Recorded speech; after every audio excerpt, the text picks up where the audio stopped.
It's time for Security Now. Steve Gibson, he's mad as heck and he's not going to take it anymore. He's pretty upset about how Microsoft did its patches for the SharePoint server fiasco. You might be upset too when you hear about it. A warning about a Signal leaving Australia rather than help the Australian government spy on people. Plus, a solution to verify your age that might not be too bad, or is it? All that and a whole lot more coming up next on Security Now. Podcasts you love. From people you trust. This is Twit. This is Security Now with Steve Gibson, episode 1037, recorded Tuesday, August 5th, 2025. Chinese participation in MAPP. It's time for Security Now, the show where we cover the latest in security, privacy, and home computing, and like that. I don't know. All sorts of stuff. Yeah. It's really up to this guy over here, this cat. Steve Gibson is the king of Security Now. Hi, Steve. Yo, Leo. Here we are. We have entered August, which is our birth month. The show's birth month. Yeah, we're approaching our 20th anniversary in just a few days. That's right. Yeah, I got that wrong one year, and Elaine corrected me because, of course, she's been transcribing for almost 20 years now. Has she been doing all the shows, really? Yeah, we got her like a ways in, and then I went back and I said, let's catch up. Let's do them all. So she said, I'd be happy to. If you go to Twit, our website, twit.tv/SN1, you can actually see the very first episode, which was August 9th, August 18th, 2005. So that will be our birthday. It will. Yeah. The 18-minute version of the show. So we will. So what happened this week, Steve? Not really anything. There was nothing to talk about back in the day. How's that ingrown toenail doing? No, it didn't stay 18 minutes for very long. We found there was a lot to talk about. You were worried at first there wouldn't be. I thought we were just going to run out of stuff to say. Yeah, it's like no. 20 years. No, there's no way either of us thought we'd be doing this 20 years later, though. That's for sure. But here we are. Nope, we're going strong. And in fact, we're going to talk this week. We got China on our mind after the SharePoint fiasco. There's two different aspects of the unfortunate tension that our two countries, China and the U.S., are continuing to manifest and arguably increase. So we're going to look at both of those. Some things that have come to light since last week we'll start with, but we're going to end up talking about Microsoft's deliberate sharing weeks in advance of their release to, legitimate, accredited, great Chinese security companies, but China's got the possibility of influencing them. So anyway, we're going to look at that. There's some really, I think, very fair analysis that I want to share about where that is. And we'll see where we come down on that afterwards. But first, we're going to, as I said, we're going to follow up on a different aspect of what's come to light about the SharePoint server patch mess.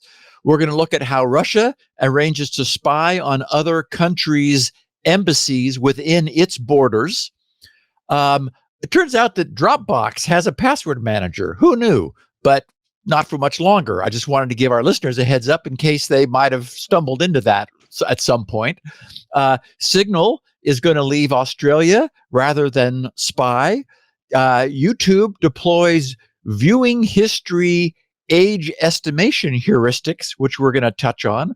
Chrome has added a very clever lightweight extension signing option, which will help its developers to prevent the abuse of their own reputations for extensions.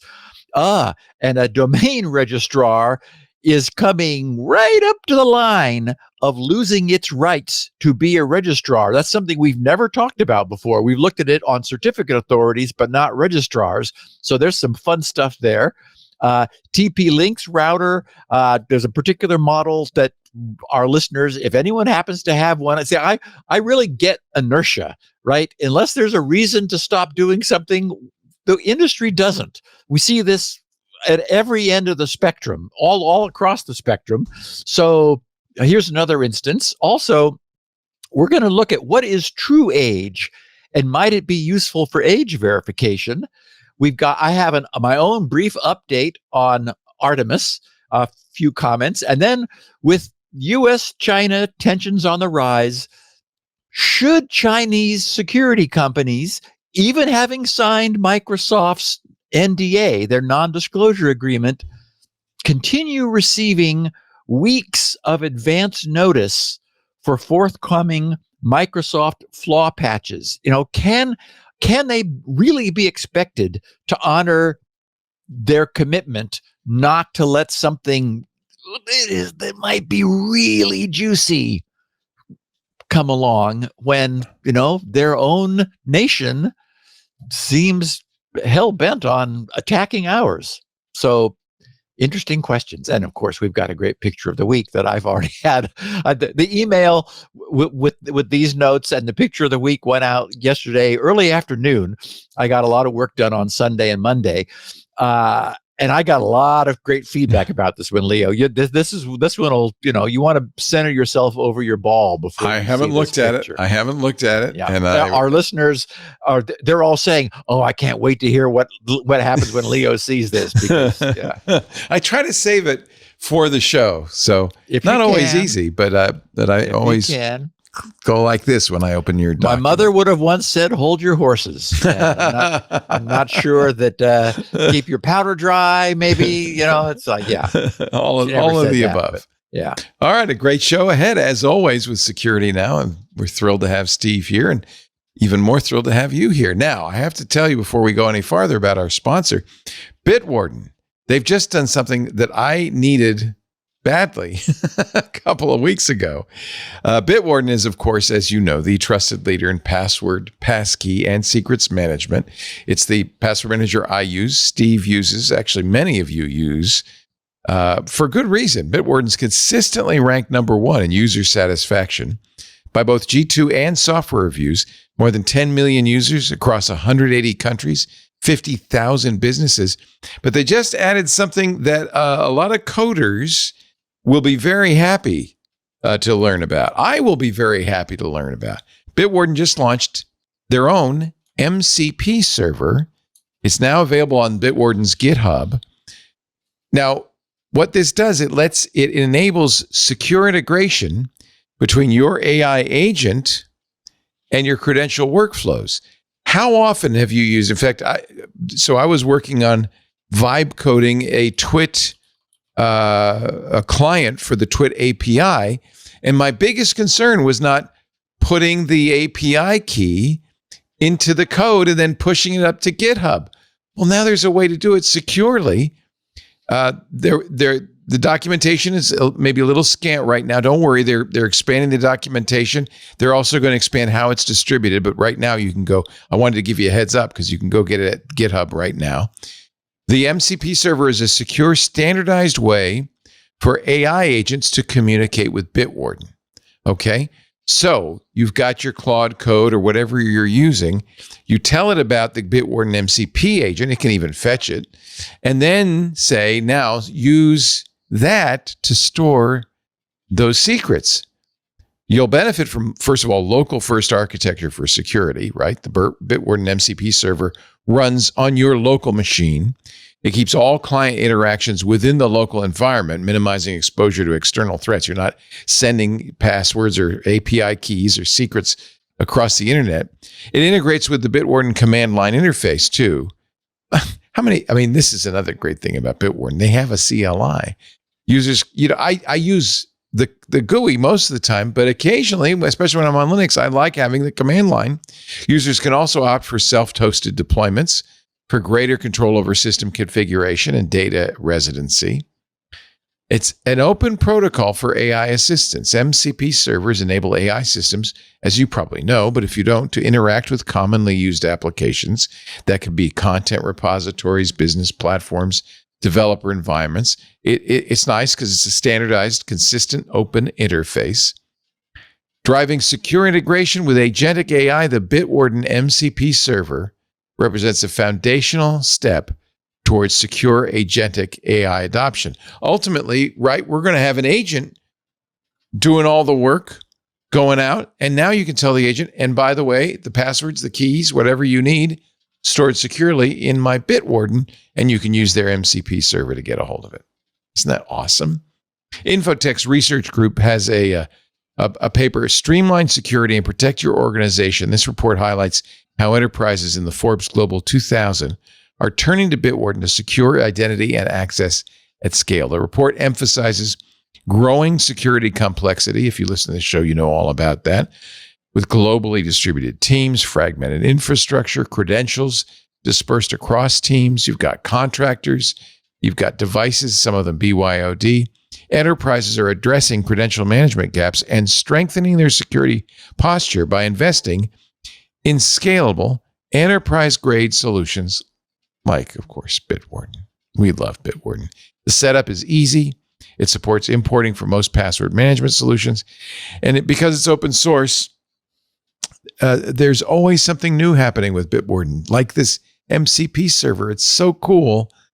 The Bitwarden open source code, of course, is regularly audited by third-party experts, and you don't have to worry about security. Bitwarden meets SOC 2 Type 2, GDPR, HIPAA, CCPA compliant, ISO 27001-2002 certification.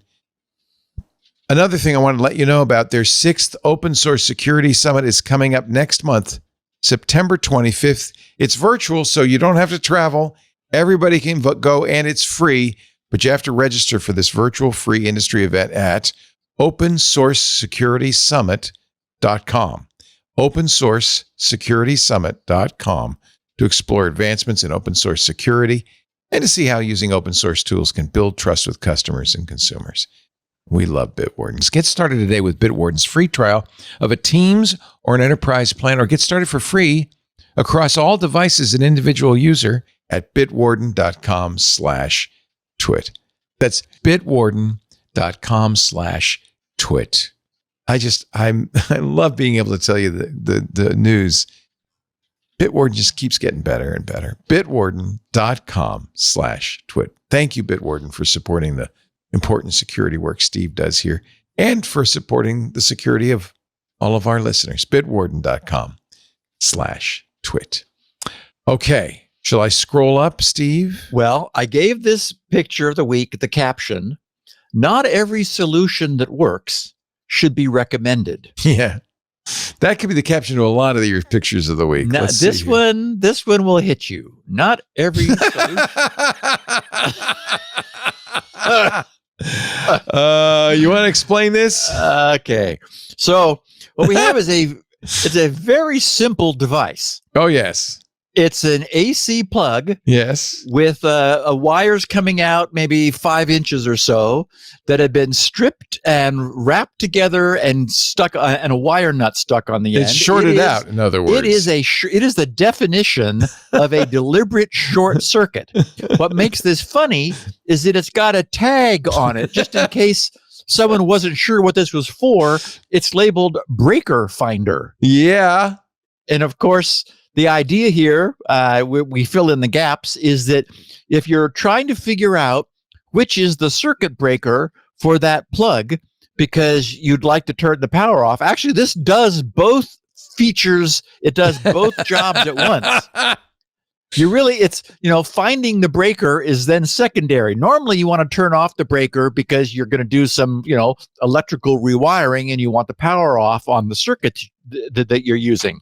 So here, you just plug this handy dandy little plug into the plug, which creates a dead short circuit, certainly more than the 15 amps of your typical residential breaker. That'll snap off immediately.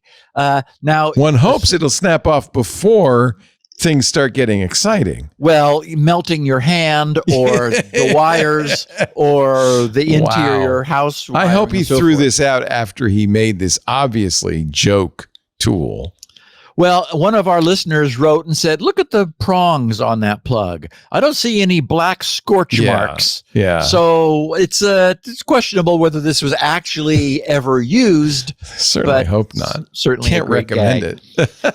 And just so people know, there are neat little tools that homeowners can use where you plug a little transmitter into an outlet and it sends a signal out the wires, and then you're over by the breaker box, you're able to use a probe in order just to get it near the handle of the breaker, and you'll hear the sound increase when you're over the breaker that's associated with that particular plug. So perfect. There are actually recommendable solutions.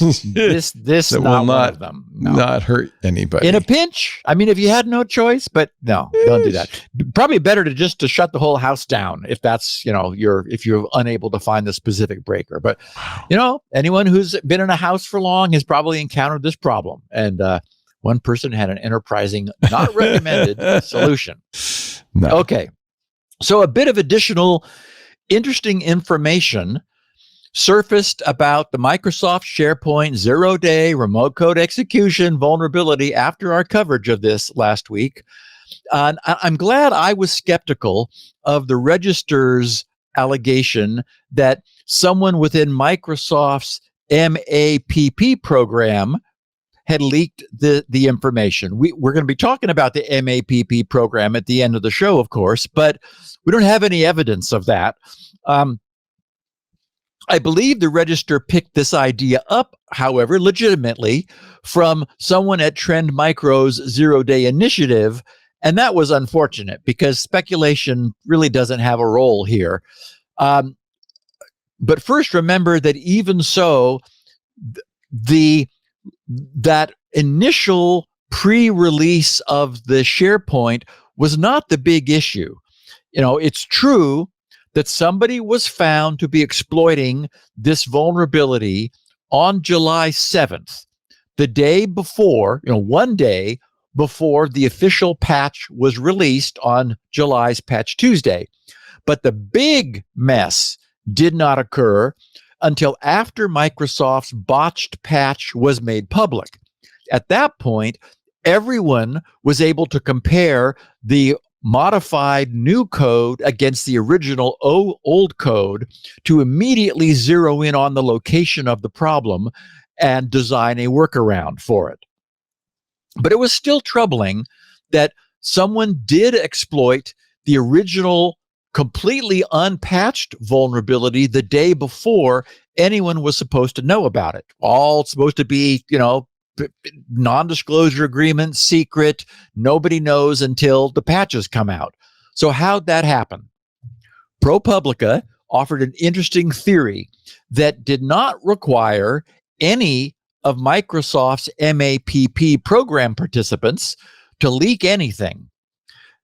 ProPublica's headline was Microsoft, get this, used China-based engineers to support product recently hacked by China.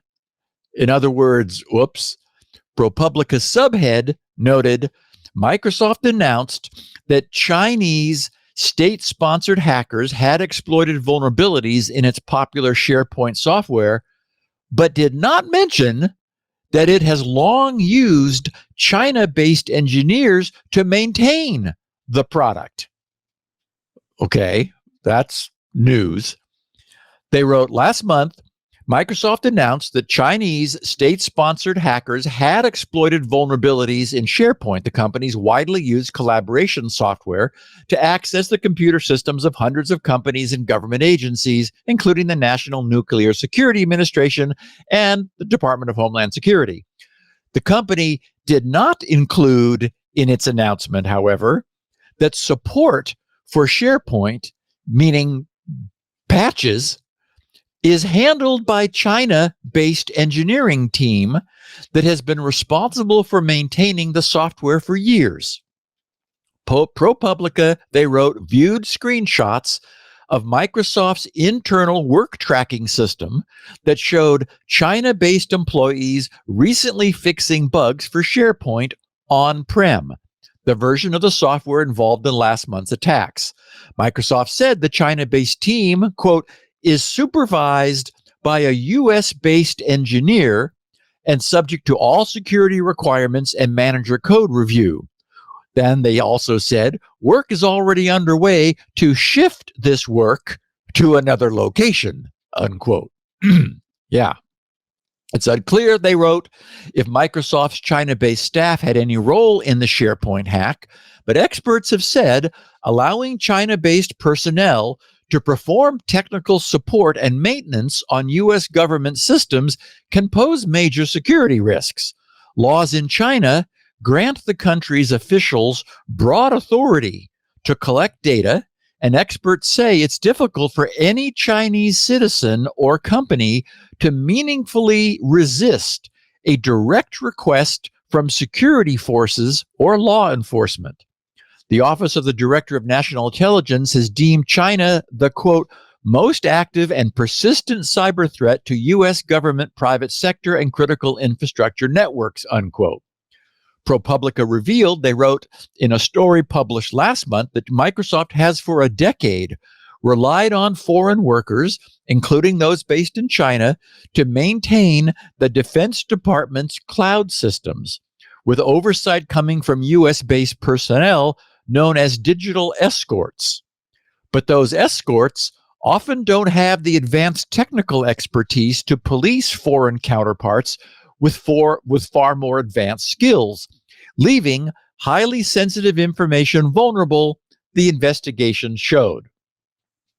Okay, now I'll just note also that, this escort service Microsoft runs would not prevent foreign coders from learning about vulnerabilities. They must know about vulnerabilities in order to fix them.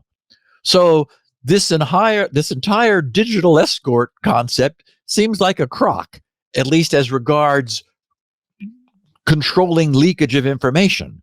ProPublica continued, writing, ProPublica found that Microsoft developed the escort arrangement to satisfy Defense Department officials who were concerned about the company's foreign employees, and to meet the department's requirements that people handling sensitive data be U.S. citizens or permanent residents. Microsoft went on to win federal cloud computing business and has said in earnings reports that it receives, quote, substantial revenue from government contracts, unquote.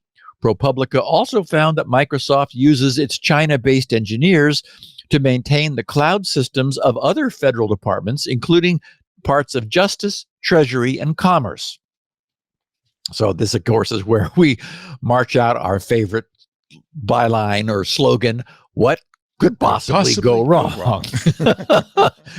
In response to the reporting, Microsoft said that it had halted its use of China-based engineers to support Defense Department cloud computing systems, and that it was considering the same change for other government cloud customers. Additionally, Defense Secretary Pete Hegseth launched a review of tech companies' reliance on foreign-based engineers to support the department. Senators Tom Cotton, an Arkansas Republican, and Jeanine Shaheen, a New Hampshire Democrat, have written letters to Hegseth citing ProPublica's investigation to demand more information about Microsoft's China-based support. And they ended their coverage of this by writing, Microsoft has said that beginning next July, it will no longer support on-premises versions of SharePoint. It's almost a year. Yeah. It has urged customers to switch to, and this is the problem, is nobody wants to switch. And I've got some great feedback from one of our listeners that I'll share next week, who explains in some detail what enterprises really do face. I mean, and it is such a mess, Leo. I mean, you'd rather there's fight a solution. Fix your software, Microsoft. Yes, exactly. Ultimately, that's the problem. Exactly right. They wrote, Microsoft has urged customers to switch to the online version of the product, which generates more revenue. This is ProPublica. This, I know it sounds like me, but no, generates more revenue because it involves an ongoing software subscription, as well as usage of Microsoft's Azure cloud computing platform. The strength of the Azure cloud computing business has propelled Microsoft's share price in recent years. On Thursday, it became the second company in history to be valued at more than $4 trillion. Wow. And that's because subscriptions, baby, if you can get those. Yeah. Okay, so now it might be, Leo, that the call was coming from inside the house. Microsoft's own China-based coders were the maintainers of the SharePoint code base. Oh, no. This means Oh, my God. that they were the ones who directly received the early information about the SharePoint vulnerability from the pwn-to-own competition by way of Trend Micro's zero-day initiative. It was Chinese coders who prepared the patch. But knowing this begs another even greater and frankly far more worrisome question. Could the patch, whose initially defective design caused the majority of the damage, been deliberately botched by these Chinese developers? I'm not saying that happened, but the circumstances at least present the question, and I think it at least needs to be asked. We would always assume that any botched patch from Microsoft could only be a mistake. What could Microsoft possibly have to gain from fumbling a patch of a critical CVSS 9.8 vulnerability in their own widely deployed enterprise file sharing server? At the very least, it's significant reputational damage. The tech press is now comparing the SharePoint fiasco to the similar 2021 Exchange server debacle that's widely viewed as having been a catastrophe. But now we learn that the flawed patch didn't really come from Microsoft, at least not directly. The bad patch actually came from China. Wow. Apparently subject only to some low-level oversight by a Microsoft escort. Well, by the way, did you read who these escorts are? They're not technical. They're military. They're just some guys. Right. That the DOD said, okay, we're going to give you a chair. Yeah. And you just sort of, talk They're to not these sufficiently technical to, for instance, notice that the patch fixes the symptom, not the cause. Right. And so then we learned that Microsoft has decided to has now decided to change that development process to move it away from China. I hate that China and the U.S. are entering into a cyber Cold War, but when Chinese state-sponsored attackers are actively attacking U.S. assets, there's no denying the fact.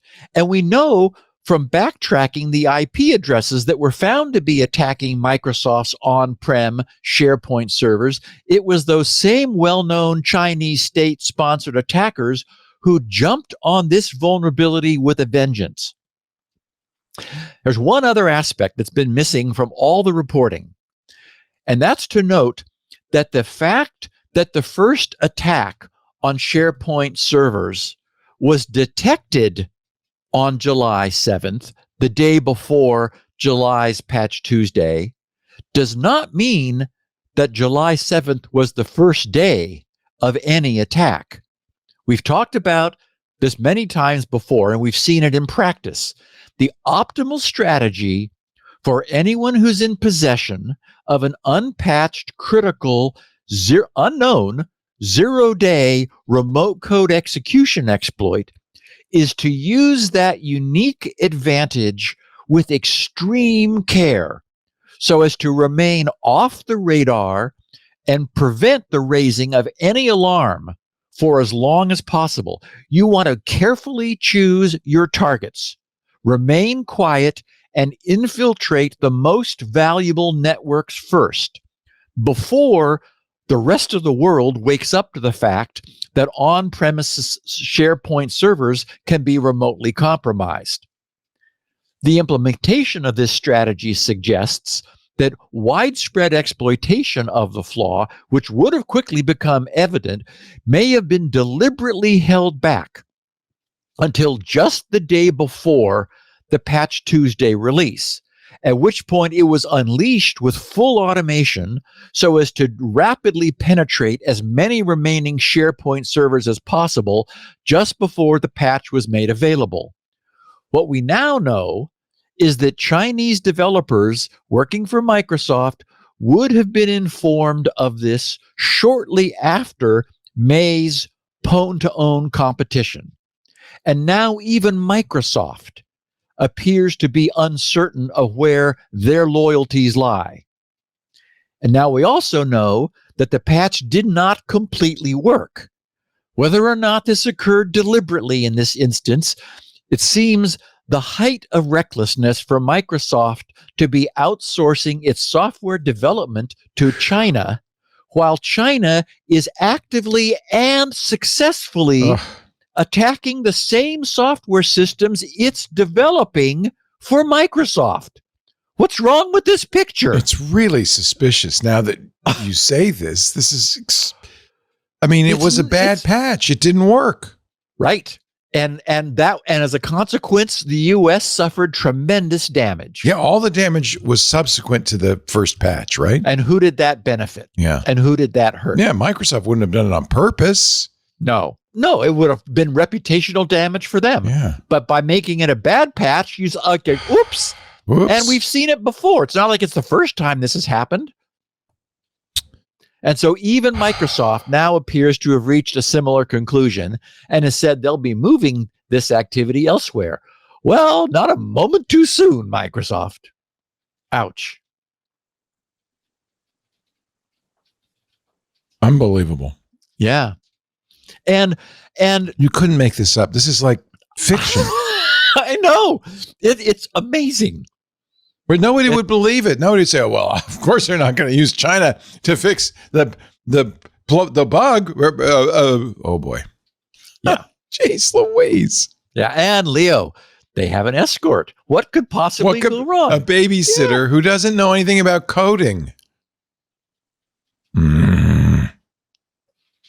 Yeah. Well, good reporting from ProPublica. They're really good. I'm very impressive. Yeah, they did a great job on saying, you might want to think about this. Yeah.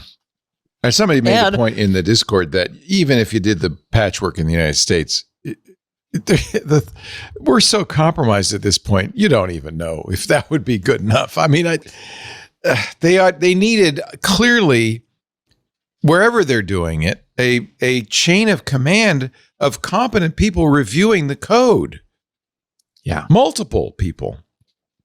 Why wouldn't they have that? Reviewing the patch. Why wouldn't they have that? Well, and we've talked about this too. It's been, remember those printer flaws where it was month after month after, they kept trying to fix it and they just seemed unable to get it right. You said they probably have a summer intern working on it. Yeah, so it's not only can they not get it right initially, but when someone says, look over, the people finding the flaws were pointing at it and said, here's the problem, here's what you need to fix. And they didn't. They said, it's like the guy that it was assigned to fix it said, oh, look, here's the symptom. I've got to keep this from happening. Right. No, fix the underlying flaw. Isn't that what the AI did? We were talking about that vibe coding. Yes. And that was Microsoft too, by the way. Yes, it was. It was over on GitHub. There was a flaw, and the guy who was doing the oversight pointed to the AI and said, aren't you just, it was like, it was a regular expression that had when it was backtracking, it underflowed the stack. And so the question was, why is the algorithm causing the stack to underflow? Right. Instead, it put a test on it It to just said- prevent the underflow We didn't find it. without fixing the problem. So, And, by the way, I was talking to Paul Thurrott. That guy is a very senior guy at Microsoft, and he caught it. But this is the problem. You have non-senior people looking at these patches who don't have the skills to say, hey, you just fixed the symptom. And when you think about it, having a highly skilled person overseeing AI doesn't help. What's going to happen is that AI is going to end up getting one of these DOD, escorts. Let's give the AI an escort. Well, but in that case, though, you had this senior guy caught it and blocked it. It's pretty clear that you didn't have anybody senior looking at this patch. Right. Does it fix the problem? Yep. Doesn't happen anymore. Okay, good. They got to start taking this stuff more seriously. That's terrible. Yeah. Again, China is the one attacking us, and they're writing the software which they're attacking. I'm sure they're very adept coders. Oh, yeah, they're as good as we are. Of course. Better in many cases. Everybody's got great coders. That's, that's a thing now. Let's take a break, and we're going to talk about Russia attacking their own embassies within their borders and how that happens. What a day. What a life. What a world. I don't know how we got in this timeline. We're not running out of things to talk about. We're not running out of stuff. Well, I tell you one thing. We have the sponsors to help your business if you are facing these kinds of issues. This episode of Security Now brought to you by BigID, the next generation AI-powered data security and compliance solution. BigID is the first and only leading data security and compliance solution that can uncover dark data through AI classification, that can identify and manage risk, that can remediate just the way you want it to remediate, that can map and monitor access controls, that can scale your data security strategy. This is such a great tool.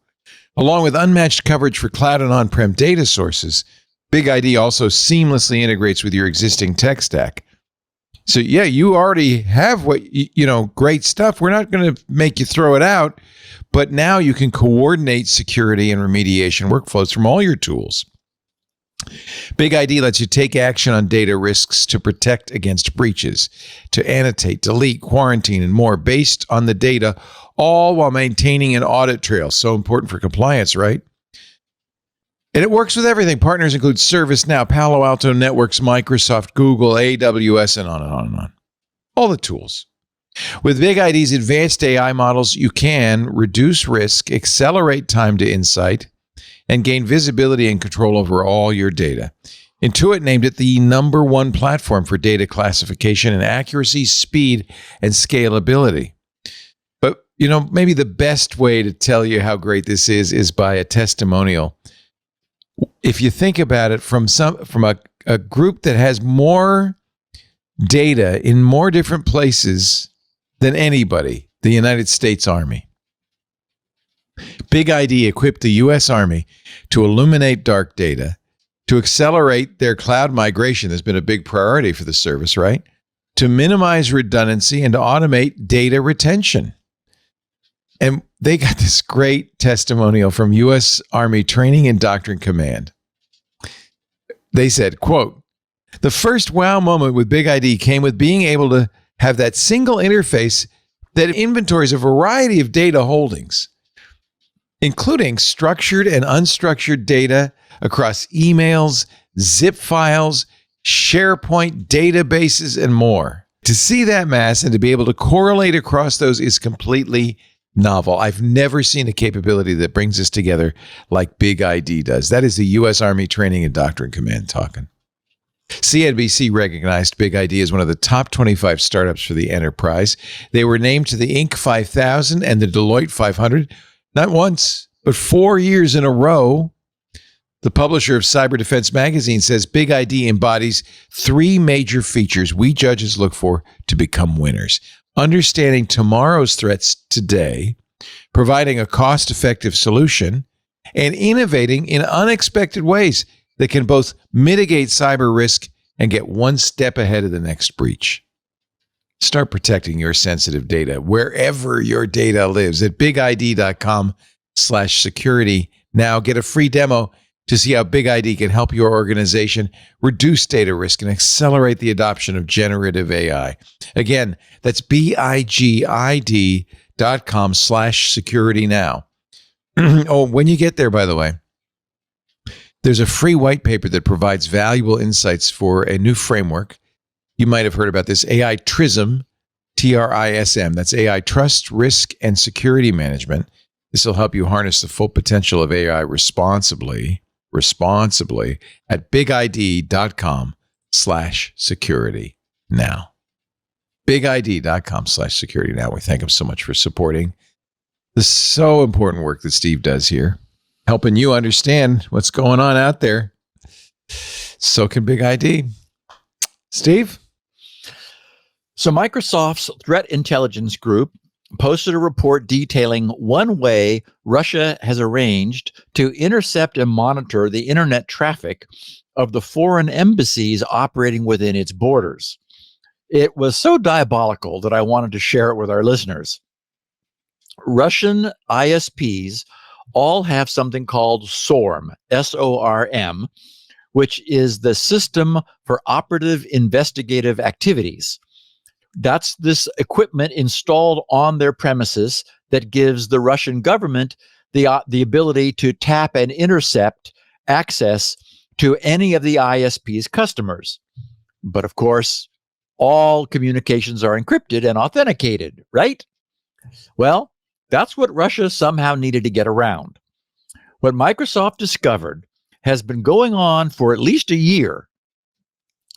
The company attributed the attacks to a group it tracks as Secret Blizzard, and it's a group we've talked about before. They're also known as Turla. Previous reporting has linked the group to something known as Center 16 of the Russian FSB intelligence agency, which manages most of the FSB's signal intelligence units. So all that tracks and makes sense. The group first selects specific targets and redirects them to an ISP captive portal, which, happens when you're sometimes connecting through ISPs. That portal explains to the person wanting to connect to the internet that they need to update their Kaspersky antivirus. Of course, Kaspersky is a Russian brand, so it's trusted within Russia. The alleged AV update package actually installs a new root certificate into the victim's computer, along with a malware strain known as Apollo Shadow. The malware relaxes the victim's firewall rules, while the new root certificate, as we know, serves to legitimize malicious traffic, or at least to accept malicious certificate signatures. So from that point on, Russia is able to freely impersonate any remote site the compromised target may visit. They perform an adversary in the middle attack, synthesizing a certificate for a remote website on the fly for the target to obtain fully unencrypted and visible plain text traffic. So they get to see everything that's going on. Anyone using an SSL, TLS, even, an SSL, TLS style VPN, whose server certificates chain down to standard local root certs, will have all of their VPN network decrypted and inspected.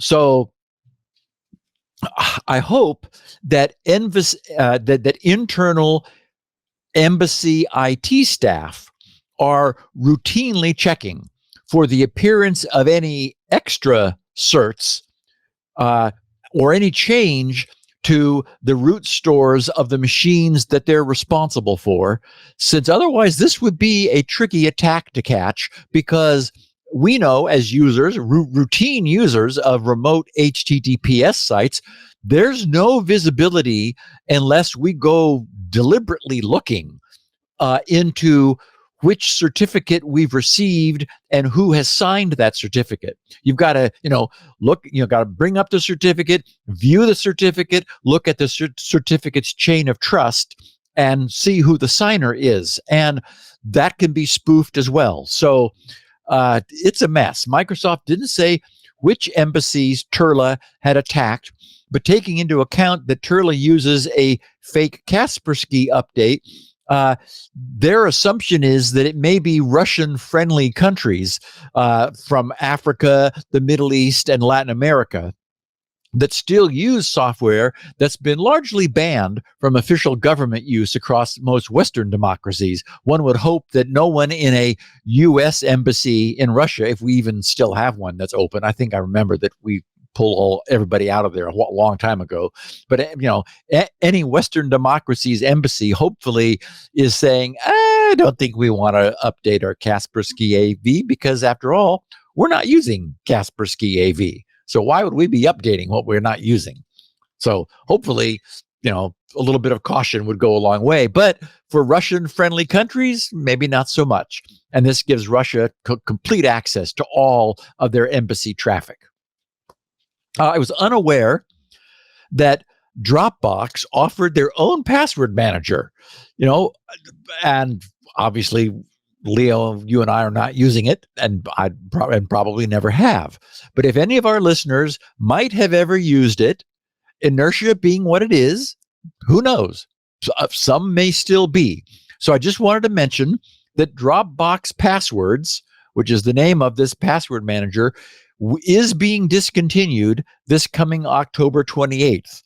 So get ready to switch. I would make the switch now. And of course, we recommend one of our sponsors, Bitwarden, as a terrific alternative, getting better all the time. Good old Meredith Whittaker is once again threatening to leave another country. Signal Foundation's president has been pushed to once again threaten to withdraw all availability of their Signal app, their Signal Messenger app, this time from Australia. She recently proclaimed that Signal would leave Australia if the government attempted to force it to backdoor its encryption or demand unencrypted user data through any means. As we know, she's voiced similar threats to pull Signal from other countries that explored encryption backdoors. In the past, we've seen that happen in France, Sweden, and the UK. And as we noted last week, the European Union's newest head plans to once again push forward on legislation this coming October. October is going to be a busy month for the security world, Leo. We got all of, Microsoft stuff is ending, and the UK, the EU is going to begin, moving forward, and lots of things happening that month. Anyway, as was noted by last week's coverage here on the podcast, the EU is now planning to leave the encryption itself alone and to instead attempt to perform surveillance outside of the encrypted channel. So both before data enters and after it exits from the encrypted channel, since this might not involve Signal, which accepts incoming data from the underlying OS and asks for its display by the OS. I wonder what Signal's position would be in that case, because it's not Signal that is being in any way changed or compromised. And of course, that begs the equally interesting question, which is, what would Apple's position be? Since this would make the design of iOS complicit in turning everyone's iPhone into known surveillance devices. Everything we know about Apple suggests that they would never be willing to turn their iDevices into state surveillance tools. Some sort of reckoning appears to be on the horizon. In the present case, the Signal uproar, the publication Information Age added a little bit of background. They said laws enabling government access to encrypted private messaging platforms would make Signal's Australian operations a gangrenous foot that would have to be cut off by shutting down all local operations. And this is the gangrenous foot. That's what Meredith called it. That was her term. Sounds like another Chinese ransomware gang, but okay. Yeah. That's right. Ongoing demands from the likes of ASIO, whose director Mike Burgess has been trying for more than 5 years to get more power to monitor encrypted messages, have maintained friction between the two communities that has yet to be resolved. Citing the importance of human rights and secure communications as key privacy rights, Signal's president, Meredith Whittaker, told The Australian that, quote, for many people, private communication is the difference between life and death, unquote. Even if it were technically possible to snoop on Signal messages, which it is not due to the platform's zero-knowledge encryption design, she warned that Australian laws mandating access via engineered backdoors would risk user security worldwide. With millions of Australians using Signal, Whittaker said withdrawing from the country would hurt the people who rely on us. Those are in quotes, but added that she would not hesitate because, quote, if you let the gangrene spread, you poison the body, unquote. Among the users affected by such a move, they wrote, would be the government itself, which, despite police bans on the use of the apps, has allowed Signal and its disappearing messages to be used by Home Affairs, which is an official office, and other agencies since COVID began. A recent review of 22 Australian government agencies by the Office of the Australian Information Commissioner, the OAIC, found widespread use of secure messaging apps, even though many lacked appropriate policies for security and transparency. Individuals grilled over their use of Signal included Foreign Affairs Minister Penny Wong and Burgess himself, even as he continues to agitate for access to apps he says are go-to platforms for extremists and, quote, aggressive and experienced spies targeting Australia. Whittaker's comments come from reports the government, whose Encryption Act stops short of requiring backdoors, has been intensifying pressure on Signal amidst an escalating campaign to strengthen investigation, interrogation, and other powers. The focus on Signal is notable, they wrote, given that it has only 40 million users worldwide, a fraction of WhatsApp's 2.5 billion, WeChat's 1.37 billion, and Messenger's 1.36 billion, and accounts for just 0.85%, so less than 1% of the U.S. messaging app market last year. Yet its user base skews towards government executives, journalists, whistleblowers, and other highly security-aware individuals. We know why, right? Because it's the best, attracted to perceptions that it offers higher security that cannot be compromised by court orders. And of course, that's the reputation it's got due to Meredith's continual proclamations. They finish writing, concern about laws compromising that security have grown so much that media outlet The Guardian recently tapped the University of Cambridge to develop an open source tool enabling end-to-end secure messaging for whistleblowers inside of its own news app, inside of The Guardian's own news app. So it's interesting that the Australian government is targeting Signal. And I wonder whether they might be deliberately aiming at a smaller fish, first to see whether they can get capitulation from them, then use that to climb the ladder to larger targets, saying, well, Signal did it for us, so why can't you too?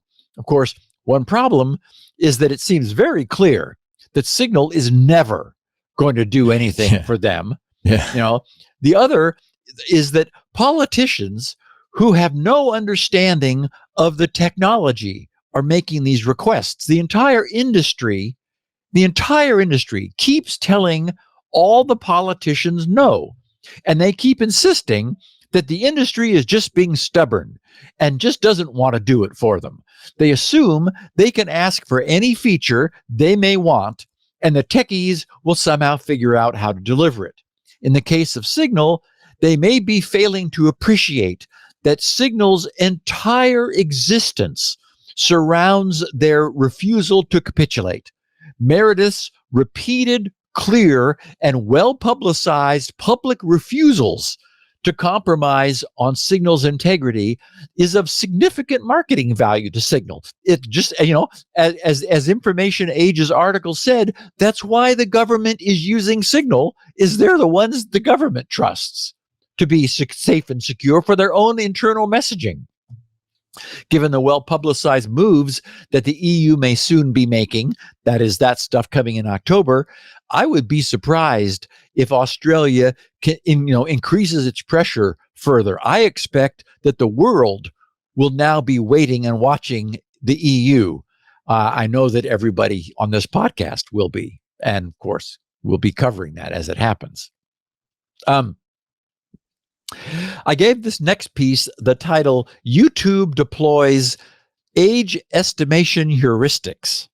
We've spoken about heuristics solutions broadly in the past.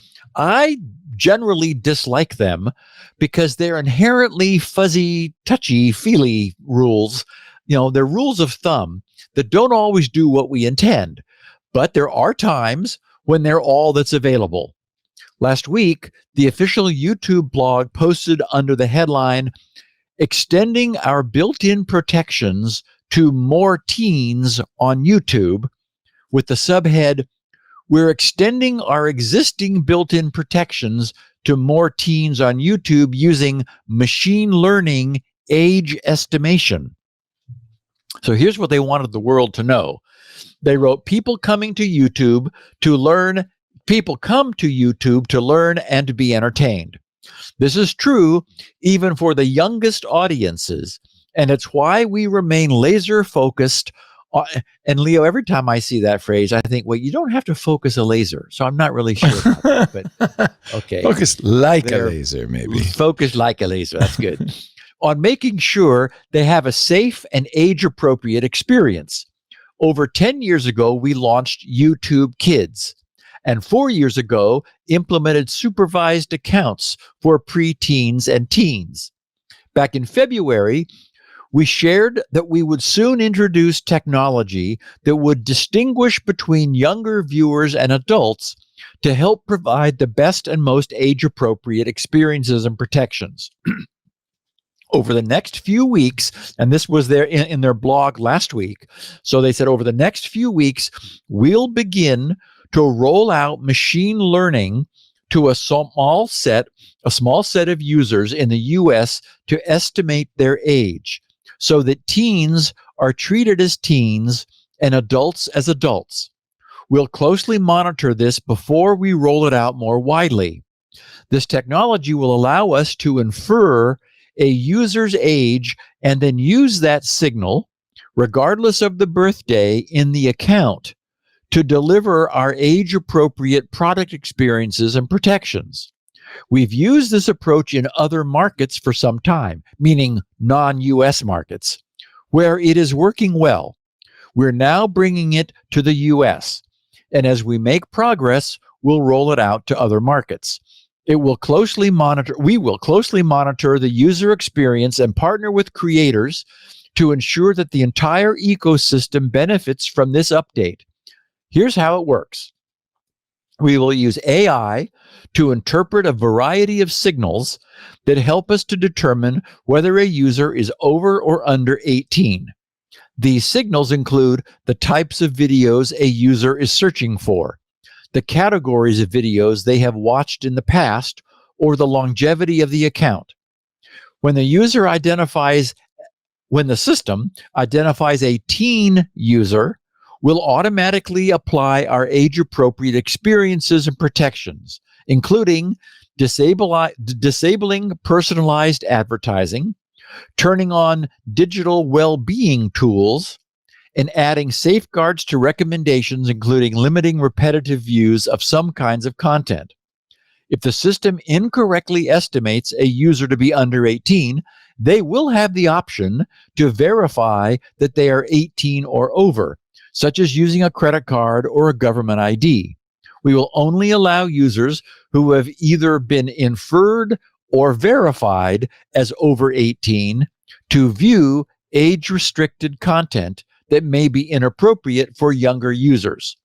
So I presume that the experience of a YouTube viewer who is deemed to be under 18 is that as this rolls out, they will lose access to content that they may have had access to before, because YouTube will decide, okay, based on the history of your viewing experience, we think you're under 18. So now that the over 18 content is no longer, showing up in your search results. You don't have access to it. It's not being selected for you.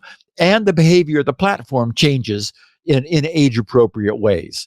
So I think until we obtain, proper online age verification solutions, heuristics are probably the best we can do at this point. And it's more responsible than doing nothing. And I think it's reasonable for YouTube to examine a user's viewing history, and if they clearly appear to be a younger viewer, modify the platform's behavior to better suit that viewer. And they do offer a path for optionally allowing people to assert that, you've made a mistake. In my case, I'm not under 18. And, I'm willing to prove it to you. So, and Leo, when they talk about the longevity of the account, I assume they mean that if an account is newly created, they'll be much more skeptical, right? Because they don't have a history yet or if it's 18 years old, then they know you're at least 18. That's a very good point, isn't it? Yeah. YouTube hasn't been around that long, but it's getting there. If you've had it for 10 years, you're probably not a 12-year-old, right? That's a very good point. Yeah. Google has just rolled out an optional feature they're calling verified CRX upload. Now, we've talked about the danger presented by the compromise of high-profile extension developer accounts, and it's happened, right? If bad guys are able to somehow get into a developer's account, until now, nothing would prevent them from maliciously modifying the extension, uploading it to the Chrome store, and causing all instances of Chrome to update and begin using the malicious code. Now, Google allows developers to create a 2048-bit, a 2048-bit RSA public-private key pair, and to provide the public key to Google for use in verifying the signature of any Chrome extension that's subsequently offered by the developer. Google's instructions to developers make very clear that they must not in any way store their private key in any of their Google assets, right? Because you don't want to put the key where it could be compromised. It should never be uploaded. And in fact, they provide the OpenSSL one-liner, the OpenSSL command one-liner to generate the key pair in a console session outside of any browser. OpenSSL space gen p key -algorithm RSA -p keyopt RSA key gen bits 2048, and then they set the output to private key.pem. And so once the public key has been provided to Google, no Chrome extension that is not properly signed by its matching private key, which Google, no aspect of Google will ever touch that private key, No Chrome extension not properly signed by the matching private key will be accepted for publication. So I love this. It's, it's very clear, it's very clean, and as lightweight as could be. They're adding another completely independent layer of authentication to the process.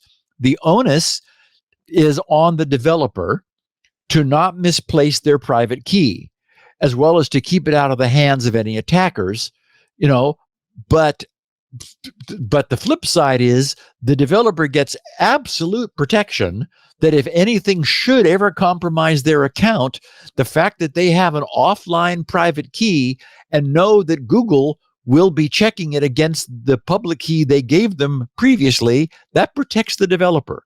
So yeah, the developers got some responsibility, but they're getting a tremendous benefit in return. Google's instructions say, don't upload the private key to any public repository or other place. Don't store your private key in your Google account. This means someone with access to the developer dashboard through your Google account could publish on your behalf. Consider storing your private key securely using a key store like PKCS 12 or Java Key Store. And then warning, don't lose your private key. Otherwise, you must reach out to CWS support, and replacement can take up to 1 week. Because, of course, they're going to want to make sure that you're you and not a bad guy trying to, compromise this protection. So anyway, this is terrific. Minimal, sufficient, and bulletproof. No need for any certificate rigmarole, since the authenticated developer is creating the key pair and uploading only the public key to Google, where it cannot be changed once it's been set. So it is a perfect free and lightweight solution. And, this is like, why did it take them so long? But I'm glad it's there now. It's just a perfect way to solve this problem. Okay, Leo, we're going to take a break. Then we're going to look at the interesting case of a domain registrar that's on the ropes right now. We've not talked about this before, but wait till you hear what these clowns have not been doing and what the consequences are. Wow. Yeah. Good. Coming up. But first, a word from DeleteMe, our sponsor for this segment of Security Now. If you've ever wondered how much of your personal data is on the internet for anyone to see, how would you find that out? How would you figure that out? Oh, how about Googling your name? Oh, I don't recommend this. There's a lot more than you think, not just your name. Contact info, your social security number. Steve and I found ours on the dark net from a breach. What did they breach, by the way? A data broker. Home addresses, even information about your family members. All of this data is being compiled, and by the way, completely legally by data brokers who then sell it online to anyone who wants it, including foreign governments, our government, law enforcement, hackers. Anyone on the web can buy your private details. And I mean, the consequences range from identity theft to phishing attempts to doxing, harassment. We've had all of that happen. In fact, I think every business should be protecting their privacy with DeleteMe, especially for your managers. That's why we started using DeleteMe, because people were impersonating my wife and our CEO and using it to kind of try to hack our employees. Look, I am a public personage. I share my opinions online. I think about safety and security all the time. But for me, because I'm a public person, I don't expect privacy. But if you're a private individual, a manager in a company, if you are somebody whose personal information can be used against you, you should do what we did and hire DeleteMe. It's so easy to find personal information about people online. And until we have a federal privacy law, which I don't think is ever going to happen, I recommend, and by the way, use DeleteMe. DeleteMe is a subscription service. It removes your personal info from hundreds of data brokers. It starts by signing up for DeleteMe, obviously, and then giving them Like there's a questionnaire, what information you want deleted, what you don't want on the internet, what's okay to keep on the internet. And you get to control that, by the way. Then their experts take over. DeleteMe will send you regular personalized privacy reports. We just got another one for Elisa the other day, showing what they found, where they found it, what they removed. The point is, it's not a one-time service. DeleteMe is always out there working for you, constantly monitoring, removing personal information you don't want on the internet. It's not enough just to take it down once. It repopulates. New data brokers spring up all the time. The worst thing is many data brokers, once they get some scrutiny, change their name. They go out of business and then start the business under a new name with all the data. So you've got to constantly be vigilant. Fortunately, you don't have to do it for yourself. DeleteMe will do it for you.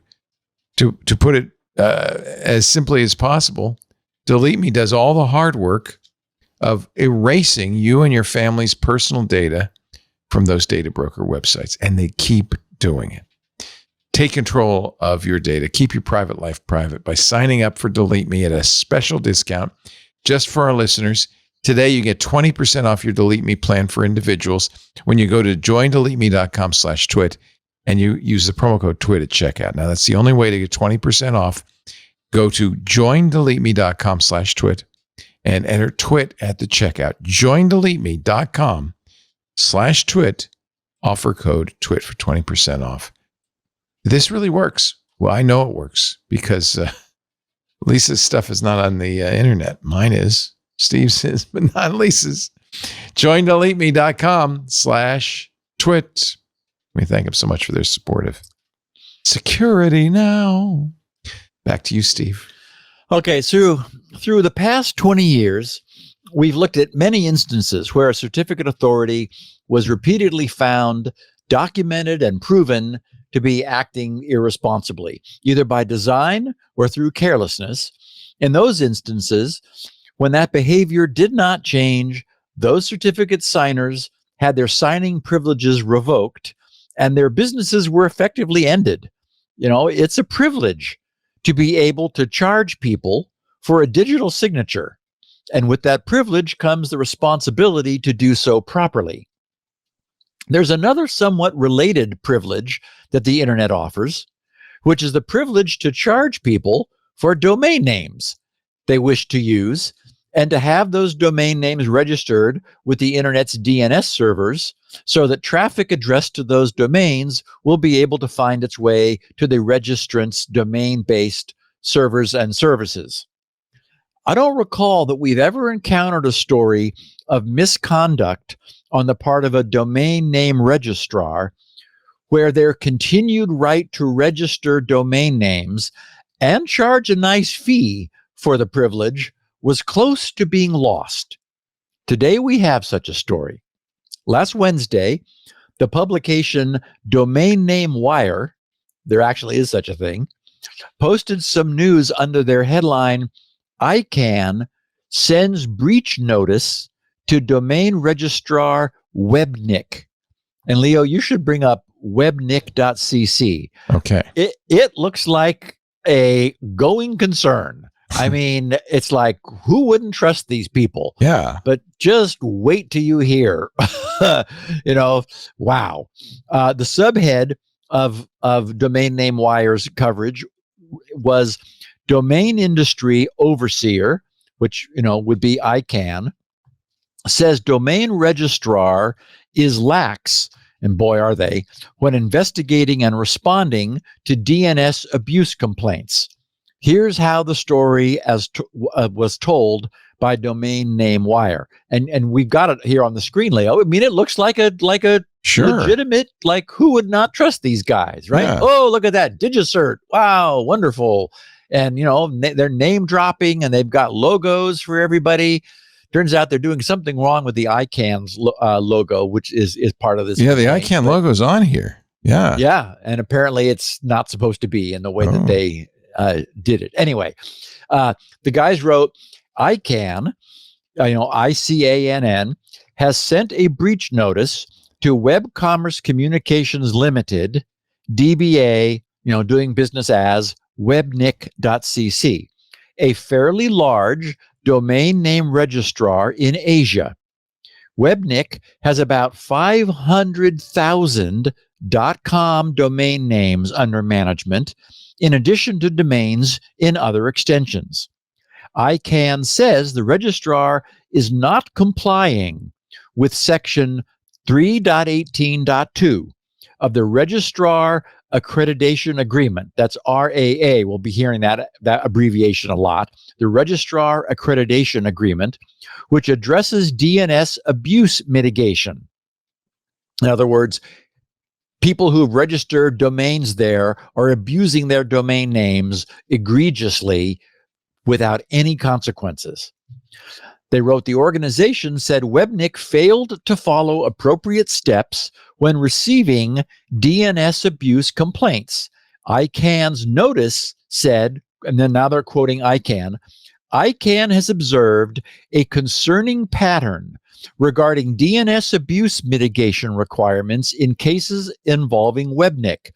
In multiple instances reviewed by ICANN contractual compliance, that's an official department, ICANN contractual compliance, actionable evidence of DNS abuse was provided to the registrar through abuse reports.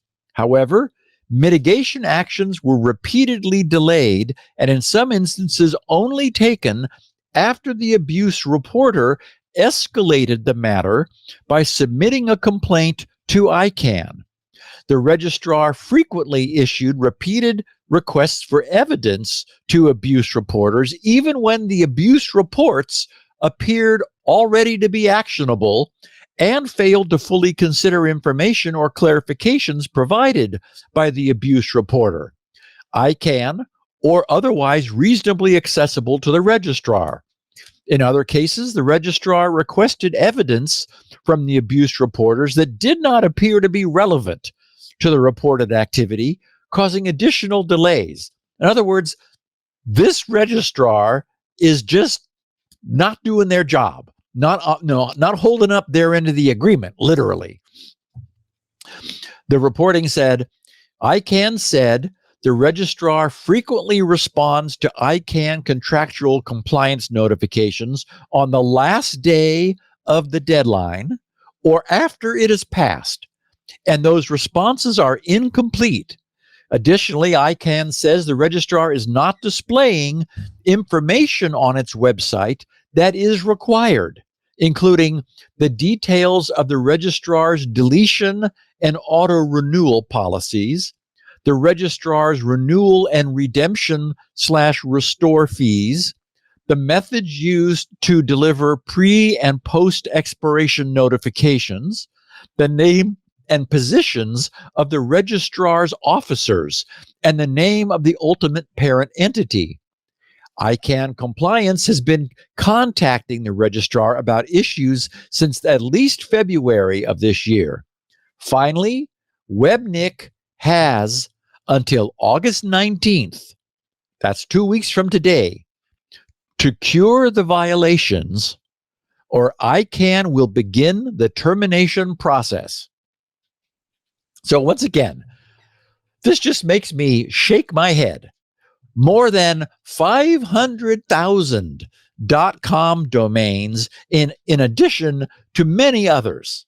You know, that enterprise is probably generating at least 10 to 15, probably many more $1 million per year for basically just setting up an e-commerce website, taking registration information and maintaining accounts.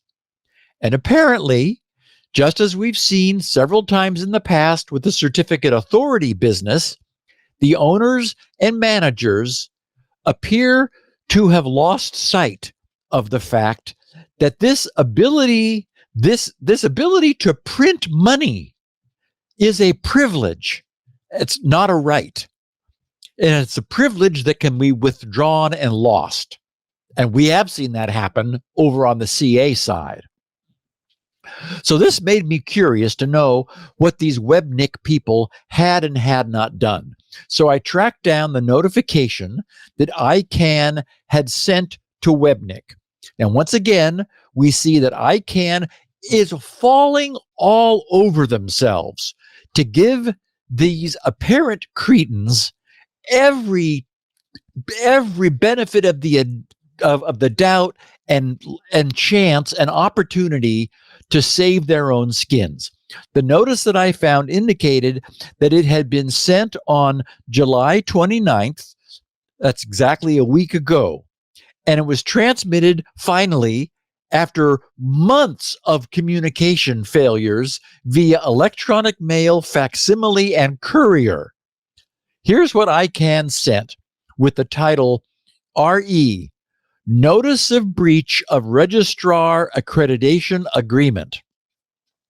They wrote, please be advised that as of 29 July 2025, Web Commerce Communications Limited, DBA webnic.cc, hereinafter referred to as webnic or registrar, is in breach of its 2013 Registrar Accreditation Agreement with the Internet Corporation for Assigned Names and Numbers, ICANN, dated 25 October 2023, the RAA.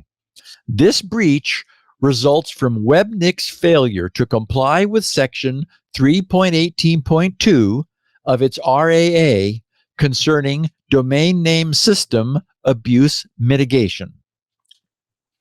So under apparent concerns in this notice, it then lists those website documentation issues that were mentioned in the news report that I already shared.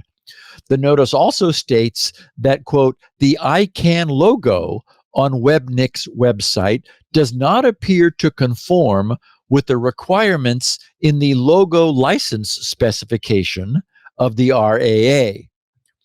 The notice gets into some interesting bits, writing, to cure the breach, webnic must take the following actions by 19 August 2025, 21 days from the date of this letter. And since that was 1 week ago, that's 2 weeks hence. So that's exactly, here's what they have. Here are the steps that ICANN requires of webnic by 2 weeks from today.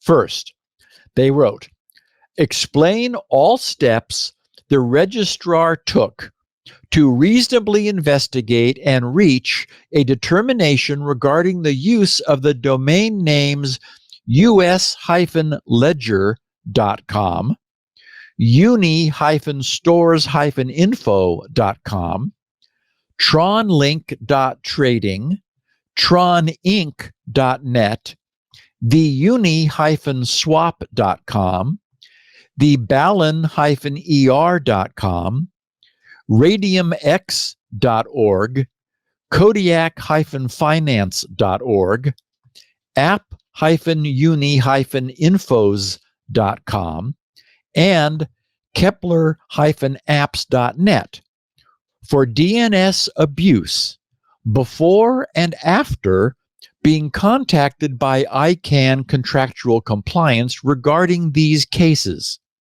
The explanation must include evidence of each step taken and the date each step was taken. Now, so there's a list of domains that have been under significant abuse such that the registrar was contacted, told what was going on, given evidence of what was going on by probably legitimate security firms, CrowdStrike, Palo Alto Networks, we know them all. We report on their actions. They're the guys who see bots and spam and phishing and all this and say to the registrar, hey, you've got some bad guys who've registered domains with you and you need to take them down. Silence, static, nothing.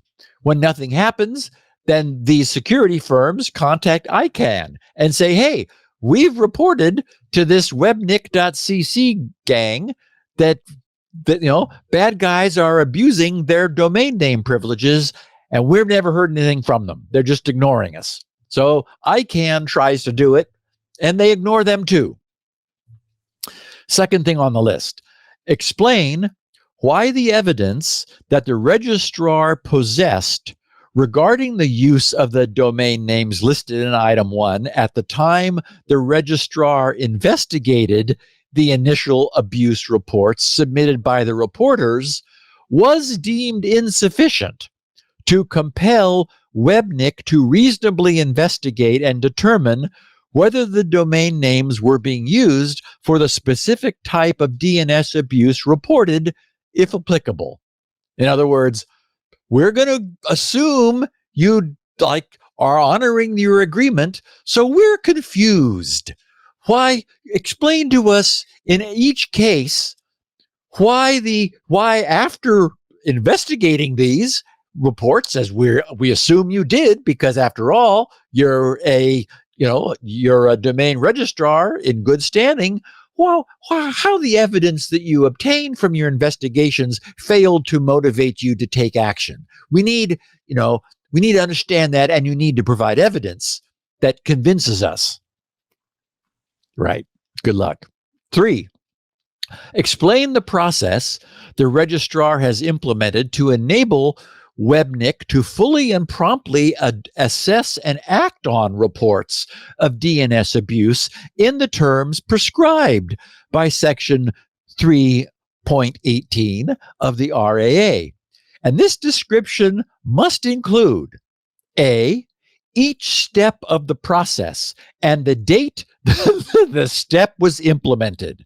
B, the target response and mitigation timelines at each stage of the process and how unnecessary delays are prevented and tracked. 3, the criteria that the registrar will generally use for evaluating the sufficiency and relevance of evidence submitted in DNS abuse reports. And D, an explanation of how and how often the registrar will monitor and measure the effectiveness of this process to ensure continued compliance with DNS abuse mitigation requirements. In other words, you guys are so deeply dug into this doghouse that you're going to have to really shape up here. Number 4, provide a link to the location on the registrar's website where Webnick displays the following information: its renewal and redemption restore fees, because, we've been unable to find it so far. A description of the methods used to deliver the registrar's renewal notifications, the registrar's deletion and auto renewal policies, the names and positions of the registrar's officers, the names of the registrar's ultimate parent entity, the correct ICANN logo in accordance with the logo license specification of the RAA, or remove the ICANN logo from Webnick's website. 5, provide evidence that the registrar's registration agreement includes a link to the fees and descriptions referenced in items 4A and 4B above. And 6, provide the remediation measures the registrar has implemented, including the dates of implementation, to ensure that Webnick provides full and timely responses to ICANN contractual compliance matters. If Webnick fails to timely cure the violations explained in this notice of breach and provide the information requested by 19 August 2025, ICANN may commence the RAA termination process. In other words, we have finally run out of patience with you. You have exactly 3 weeks to explain your past flagrant lack of compliance with the agreement under which you are being allowed to print money to bring yourself into compliance and to prove it. If you once again fail to heed these warnings, as you repeatedly have all year, you will find that all of the domains you have had the privilege of renting to your customers will cease to function. They will be deregistered from the internet's DNS, and you can deal with the fallout from that. Have a nice day. No, There was did they write "Have a nice day" or did you add that? No. That's Okay. That's going to be a very bad day. Yes. What happens to somebody who has a domain registered with them if they get there? We're going to get to that. Okay, in good. a second. Right. Yes. Okay. There was also an attachment to this, which was interesting. It was titled "Failure to Comply with DNS Abuse Mitigation Requirements." And it read, Section 3.18.2 of the RAA requires registrars to take prompt mitigation actions when they reasonably determine that a registered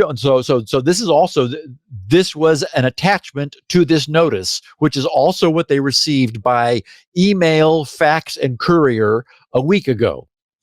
So just no excuse for not knowing what agreement you signed a few years ago, which you're in blatant breach of. They said Section 3.18.2 of the RAA requires registrars to take prompt mitigation actions when they reasonably determine that a registered domain name sponsored by the relevant registrar is being used for DNS abuse, which, for the purposes of the RAA, is defined as malware, botnets, phishing, farming, and spam. When spam serves as a delivery mechanism for the other four forms of DNS abuse, as those terms are defined in Section 2.1 of SAC 115. The registrar did not demonstrate compliance with these requirements with respect to the reports addressed in the compliance cases in the chronologies below. I'm not going to go into those. We then have the paragraph that was originally cited in that article, and that was, about ICANN having observed continued pattern of neglect and abuse regarding, these issues.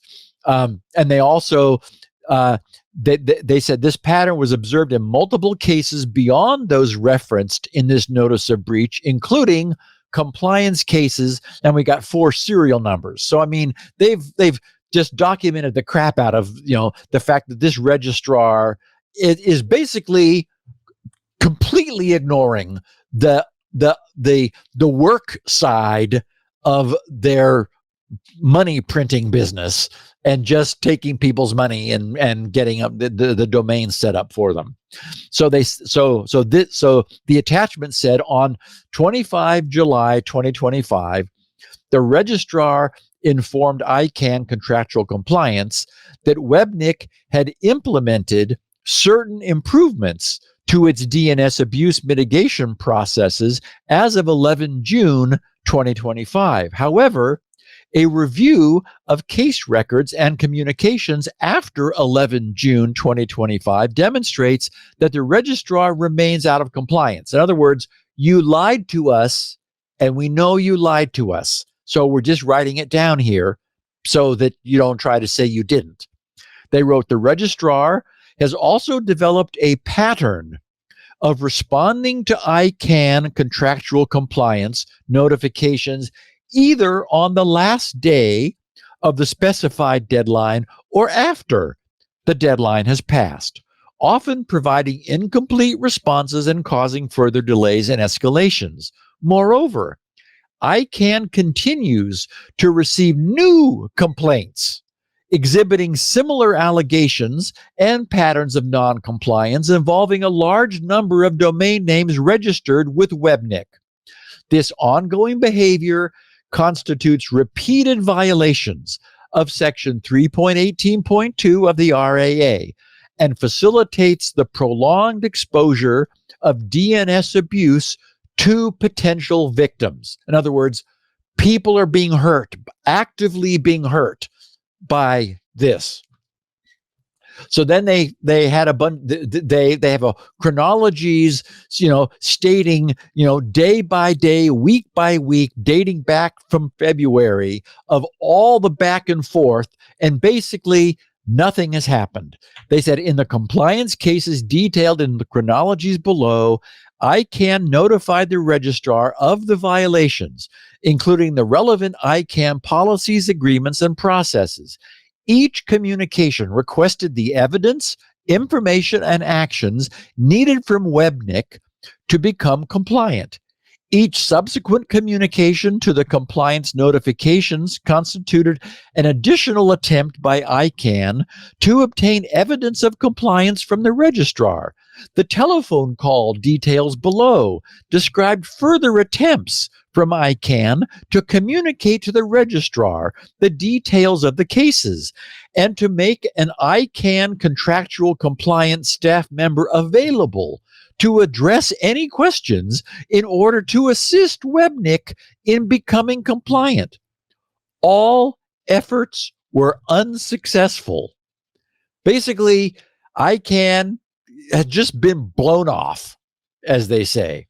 So the bottom line is that the bad guys are using this Asian domain name registrar, the bad guys, malware authors, using this Asian domain name registrar that's probably become known as a safe haven for registering malicious domain names that will never be taken down because these guys want to take their money, their registration money, and just ignore all the complaints that come in.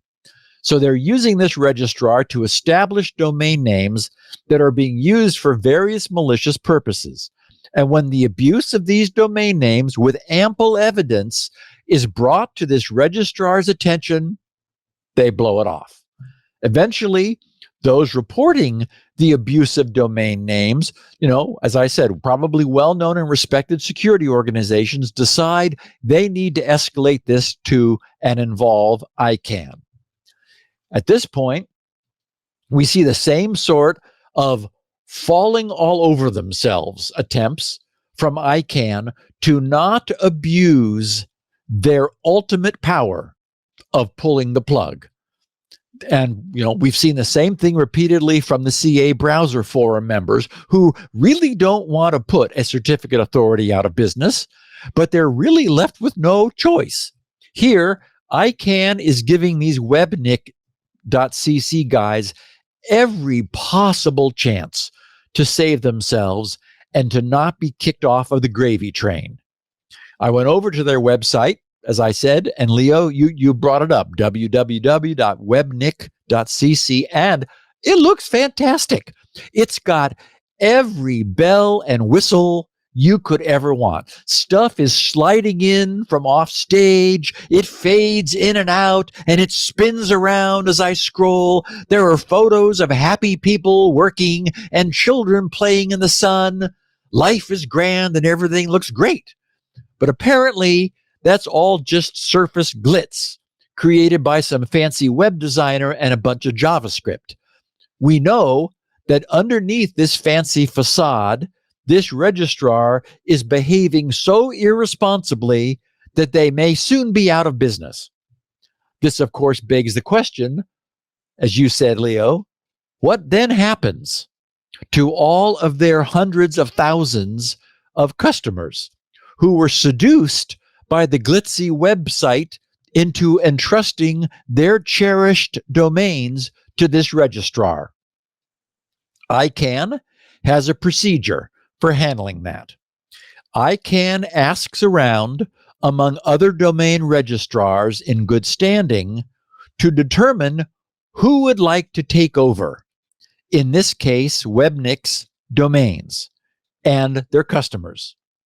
ICANN appoints what's known as a gaining registrar, and you bet they're going to gain, to take over the affected domain names. There's even an acronym for this. BTAT stands for Bulk Transfer After Termination.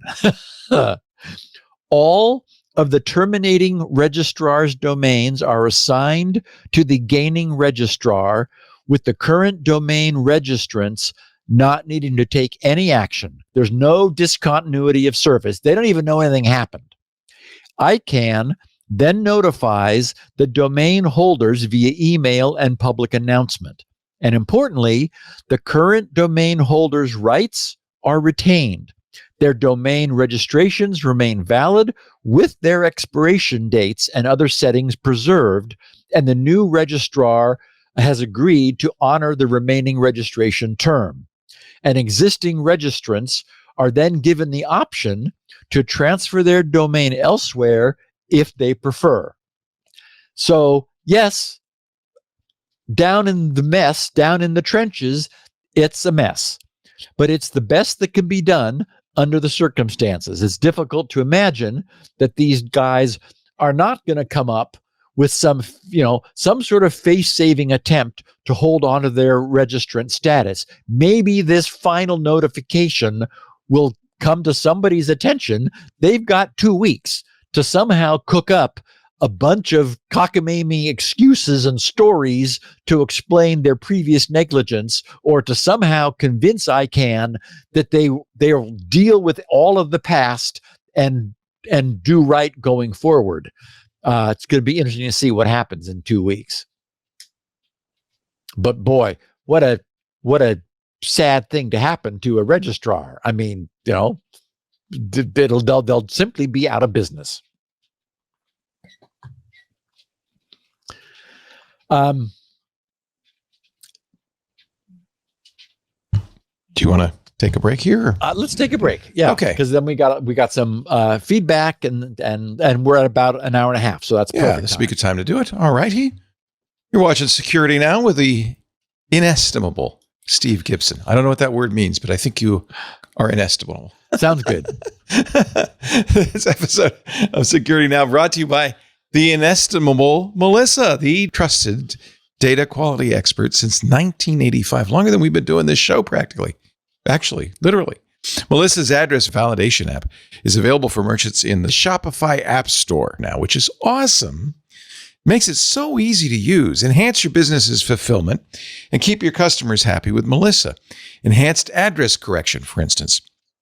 Certified by leading postal authorities worldwide, it corrects and standardizes addresses in, get this, more than 240 countries and territories. That's pretty much all of them. Smart alerts allow customers to update their information before the order is processed. How many times have you seen that happen? You're probably using Melissa. If you're on a Shop Pay site, you're entering the address, you mistype something, you hit return, and then it pops up and says, do you mean this?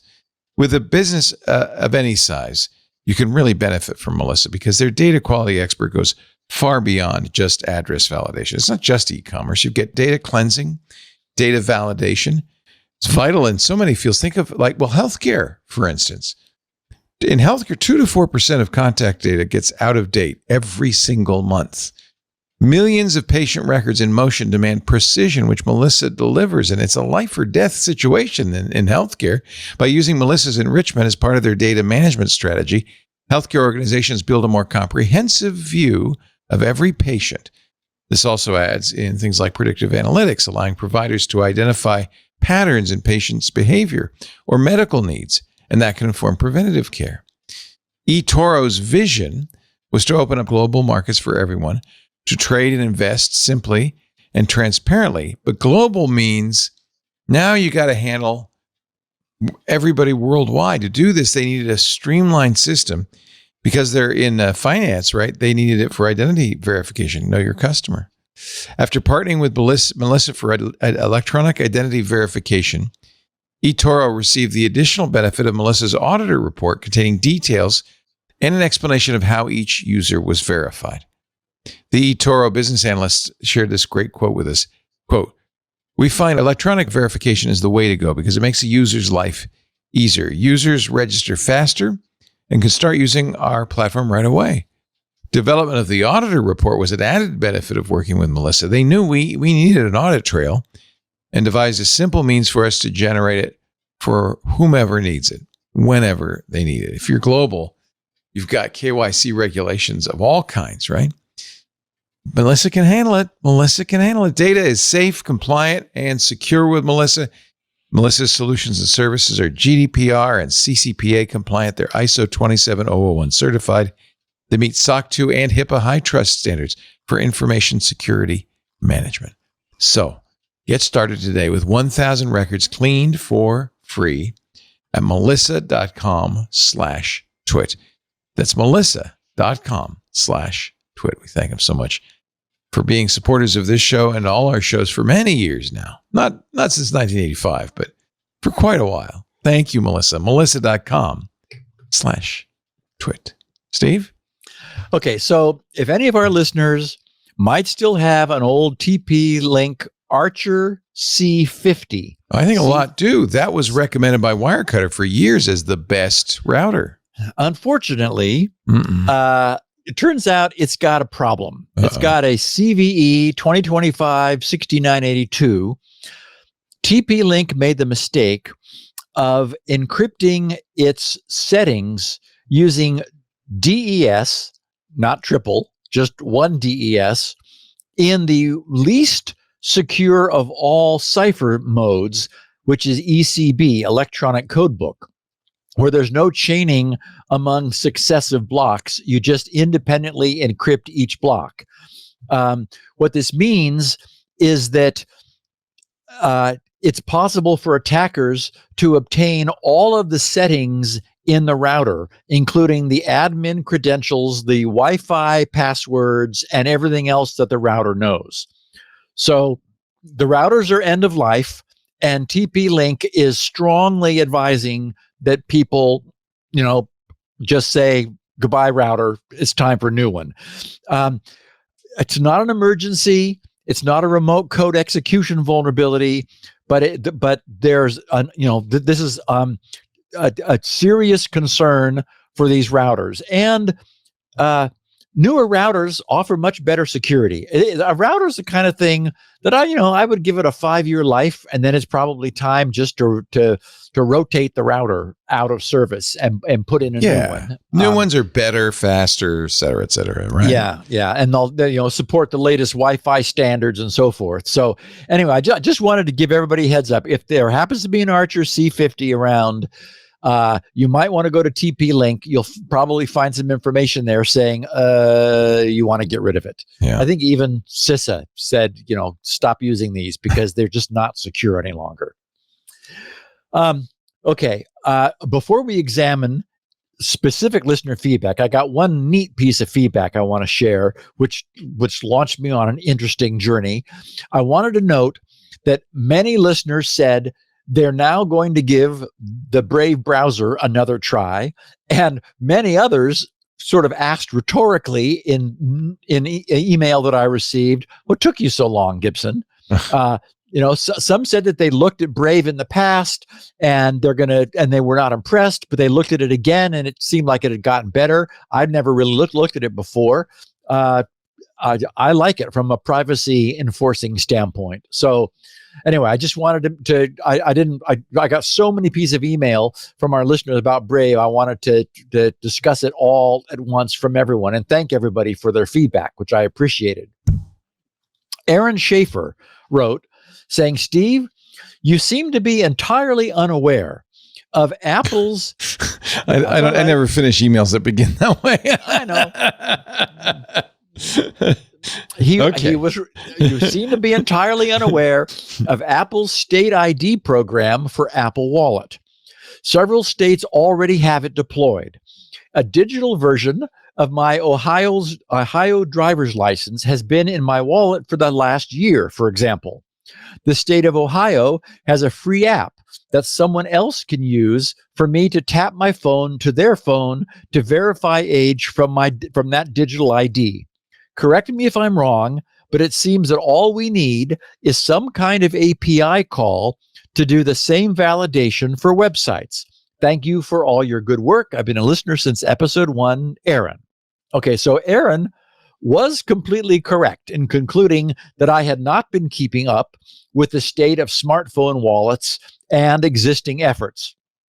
So I spent some time since seeing this note looking into what's been going on in that space. In California, as in Ohio, we have a digital driver's license program It goes by the abbreviation lowercase m, capital DL, MDL, for mobile driver's license. And it looks like that's going to be a US-wide abbreviation. There's a California DMV wallet app for both Apple and Android phones, and it offers a system known as TruAge. I installed the apps under both platforms into my iPhone and into that $39 Samsung A15 smartphone that I had just purchased, that I talked about a couple of weeks ago for Android, and I configured it. The app setup was quick and easy. The apps required me to show them the front and back of my California driver's license and to then pose for facial recognition while it brightly illuminated the screen in various colors, which were reflected off my face. Once that was done, the apps were satisfied, and I had effectively installed a biometrically locked digital driver's license into my phones. Next up was figuring out what TruAge was all about. The TruAge system was developed by NACS, the National Association of Convenience Stores, together with a nonprofit entity known as Connexus, CONEXXUS. Connexus is a retail-focused technology standards developer. Today, NACS and Connexus, or together, NACS and Connexus developed the TruAge technology for the retail convenience store industry, to support the purchase of age-restricted consumables such as alcohol and tobacco.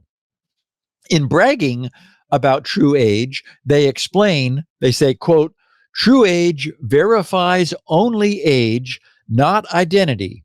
It does not store name, address, eye color, etc., unlike many legacy ID scanners that may capture over 30 personal fields. The encrypted token cannot be linked back to you, and data is not sold or shared. Unfortunately, however, the cannot be linked back to you portion is not entirely true. I was immediately suspicious when I saw that the token presented was described as a single-use encrypted composite consisting of the presenter's driver's license number, the issuing state, the license expiration date, and the presenter's date of birth. And sure enough, the ca.gov FAQ page says, in answering the question, what happens to the data you do capture? They answer, TruAge encrypts your data points and then protects them even further by creating anonymous tokens. These anonymous tokens cannot be traced back to you without legal authorization from a court-ordered subpoena. So they can be traced back to you, as a matter of fact. Exactly. Oh, but you have to have a court order. Yeah, they finished saying neither retailers nor cashiers retain any of the extracted information. Okay, so it's true that in a retail convenience store setting, TruAge will be far more privacy preserving than the traditional requirement of revealing a driver's license, which discloses the individual's entire identity with their name, home address, exact date of birth, and everything else in the clear. But unfortunately, TruAge also fails the minimal information sharing test when the only thing being required is a proof of biological age. However, less than 3 months ago, this past May 15th, the NACS Association, that Association of Convenience Stores, proudly published a press release with the headline, TruAge's technology named the de facto standard for digital age verification, with the subhead, the World Wide Web Consortium, that's the W3C, has incorporated TruAge's underlying technology into its new verifiable credentials. Okay, now that suggests that at least some aspects of the TruAge verification system will be coming soon to a web browser near us. So here's what they wrote. They said TruAge, and again, I'm going to do a little patting on the back, the innovative, universally accepted age verification system that makes it easier to more accurately verify an adult customer's age when purchasing age-restricted products and its core technology have been incorporated into the latest W3C verified credentials, verifiable credentials 2.0 that were introduced today. The World Wide Web Consortium is an international council created in 1994 to create and publish web standards to ensure the growth and development of the web. The new W3C verified credentials, which were ratified in late April by its governing body, are a comprehensive update to web standards and affirm that TruAge technology is the centralized standard for digital personhood, making TruAge the accepted standard for all applications that involve age verification. Paul Ziv, TruAge's Vice President of Technology and Operations, said, quote, TruAge was developed to address strong consumer interest in using a trusted and reliable digital ID that combined consumer privacy and ease of use with the potential for mass retail integration, and it has delivered on that promise. It is very gratifying that W3C agrees with our vision and solution, unquote.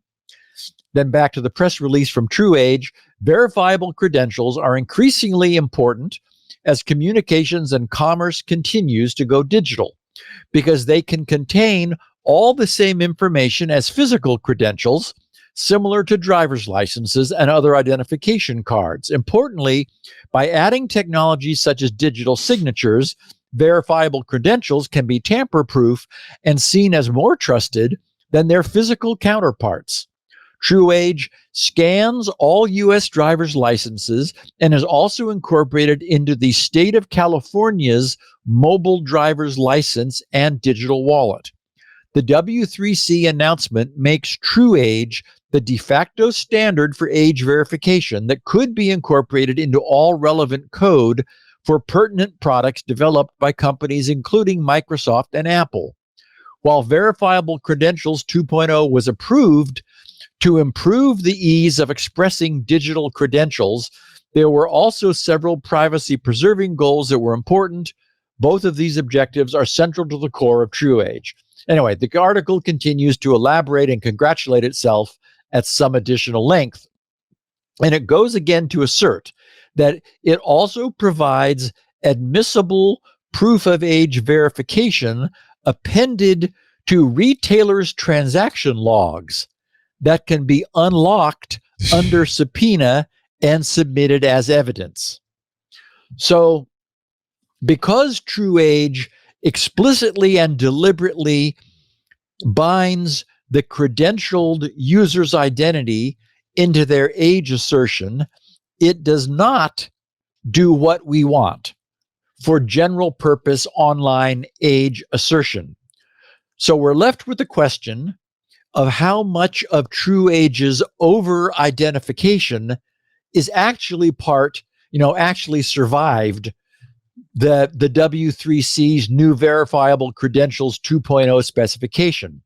Since things like driver's license number and issuing state are explicitly U.S. identifiers, and the W3C's specifications need to be global and country agnostic, I assume that what the W3C may have inherited from TruAge is just its broad single-use encrypting token technology without there being any requirement for what's encrypted within that token.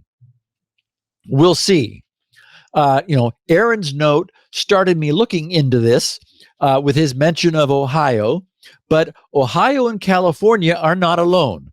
The U.S. states currently offering some form of smartphone wallet storable digital driver's licenses include Arizona, California, Colorado, Delaware, Georgia, Hawaii, Iowa, Louisiana, Maryland, Mississippi, Missouri, New York, Ohio, Utah, and Puerto Rico. Additionally, Montana, New Jersey, Pennsylvania, and Texas have pending mobile driver's license legislation underway, and 10 other states, including and Washington, D.C., have announced their intentions to adopt mobile driver's licenses. So at the moment, we're on the way as a country in the U.S. toward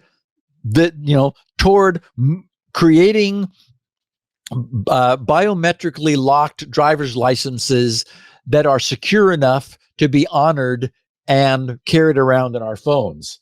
I have in my little Android, there's the California mobile driver's license app. I have yet to have any occasion to use that after several years. Unfortunately, I do regret the goofy picture that I. That's the actual picture, though, isn't it? Yeah, that's from your driver's license. Yeah, and that is from it's the original digital storage that California made. Right. When I last updated my driver's license, but in the show notes, I have a picture of one of the panels that's available where under age check, you're able to open up a set of brackets where one of them is over 18, over 21, over 25, over 62, and over 65. Huh. Unfortunately, I qualify for all of those. Yes. Can I check them all? Okay. And I don't know yet anything more about that. I've not taken the time to dig into the underlying technology. So it's unclear how all of this is going to shake out and fit together. But for what it's worth, my experience with setting things up, at least in California, was surprisingly quick, easy, and streamlined. I now have, for what it's worth, I just did it, in the way Jerry Pornell used to do things, just to see what it looked like so I could talk about it a bit. I've got iOS and Android apps in my phones that are able to scan, to look at my face, decide that's me, scan a website's QR code to, in some fashion, assert my full identity if I wish, or presumably whether I am only above a given age. And while we know that the TruAge system itself is asserting more than just our ages, it's still, early days. And my guess is that what the W3C will wind up with will be a minimal information disclosure solution, because that is all most people are going to be willing to put up with. None of this, sure, if you're buying tobacco or alcohol at a retail point, at a retail purchase location, this is better than revealing your full driver's license. And, but it's not, it doesn't do what we want for minimal information disclosure. Before we leave the topic, I should also mention that, as I had hoped, and I mentioned this last week, Yubico's Stina Ahrensfard is all over this. Last Wednesday, after last week's podcast, she sent me a note which read, "Hi, Steve. Hope all is well. Please find our white paper on age verification at internet scale." She attached a short 5-page position paper authored by the CIROS, SIROS Foundation. Its title is Deployability First, Making Age Verification Work at Internet Scale. It has the subhead, a position paper for the 2025 Joint W3C IAB workshop on age-based content restrictions. Now, we couldn't ask for anything more on point than that. And Stina is the founder of the CIROS Foundation. She's putting the money she made from first founding Yubico to very good use. And Leo, you and I both know Stina. God help anyone who stands in her way. she has a way of obtaining the results that she's after. So with Stina on the case, the world's needs for online privacy respecting age-based content restrictions are in the best hands possible. Yeah, I'm really glad that she's taking this on. That's great. Yeah, she is. And she will not settle for anything less than what we know is technically possible, which is no assertion other than a person is above a given stated age that they are wishing to assert. So, and as Yubico's founder, she has earned her sway. I mean, people will listen to her. So, and I mean, she knows everybody in the business. I mean, again, we couldn't ask for this to be in better hands. So, I was certainly uninformed when I recently commented that nothing was happening on the age verification front. A great deal is happening, and the best possible people are at work on this problem. In the meantime, I looked for any sort of TruAge demo site, but I was unable to find anything. It looks like it's locked up in proprietary technology at this point. They're having to unlock whatever this encrypted token stuff is in order to have it be put into the W3C, because that's going to be all open standards and open source and open implementation. So, and besides, this is not a hard problem to solve. These guys just did it for a cash register where you sell vape products. So fine. I'm sure that what we end up with will be fully privacy enforcing. And before we take our last break and talk about China, I wanted to take a moment to say that Andy Weir's second novel, Artemis, is, in a word, wonderful. The synopsis that I saw of it being about it's some form of lunar heist doesn't begin to do it justice. I'm at 60%, and the book is just pure pleasure. It occurs to me that Andy is very good at creating anti-heroes. Project Hail Mary's Dr. Grace was certainly no one's hero, and neither is Artemis's Jasmine. But she's great, though, isn't she? Yes, she is. She's a real character, yeah. Yeah, and if you consider the words science and fiction, you would be hard-pressed to find any book that better satisfied those terms. There are no neural implants, superhuman augmentation, anti-gravity repeller rays, or transdimensional space folding utilizing energy tapped and funneled down from the 12th dimension. There's none of that. What there is, however, is a very satisfying, entirely plausible story penned by someone who's very comfortable with actual science and who writes very enjoyable prose. At 60% of the way through, I am fully engaged. I'm on pins and needles. I can't wait to get back to it. And I have no idea what's going to happen next. So I think it was good probably that I warned you that it's not The Martian, right? It's very different. If you were expecting another Martian or maybe another Hail Mary, you might have been disappointed. I don't know. I don't know. I guess maybe I'm easy. I just think it's it's a good story. It's great. I think it's great. We know that I'm a sucker for good writing, and he's a good writer. Yeah. And it's so, and there's nothing that's like annoying or that bothers me. It's just very pleasant. So yeah, good. I guess the only downside is it's not free, but we're pretty spoiled by, free books on Kindle Unlimited. And the fact is you often get what you pay for. Yeah. And so I think there's a lot of AI crap now on Kindle Unlimited. Yeah. And for $9, I'm having a ball. By the way, I think I have a much better picture of my California ID. There you go. I look happy there. Yeah, you do. Well, I deliberately went like this. And no, I did. You look I was happy. I was just having. No, I was being goofy. I You was look crazy. The guy who was looking through the camera did like a double take and like jerked back from his viewfinder because he's like, "Whoa, Right. is that a zombie?" Anyway, I thought. Now I'm trying to do the TruAge thing. So I didn't realize that California directly supports TruAge. I mean, they actually mention it in the it's right there. app. Yes, in their app. Yeah. Okay. And I don't quite understand the Apple Wallet integration. I don't think my California driver's license is over in the Apple Wallet. I have like credit cards in there, but I don't have my driver's license. Oh, I have do. that. Don't I? I thought I did. Well, let me look. I thought I put it in there. Well, I don't know how to put it in there. I didn't find that. Okay.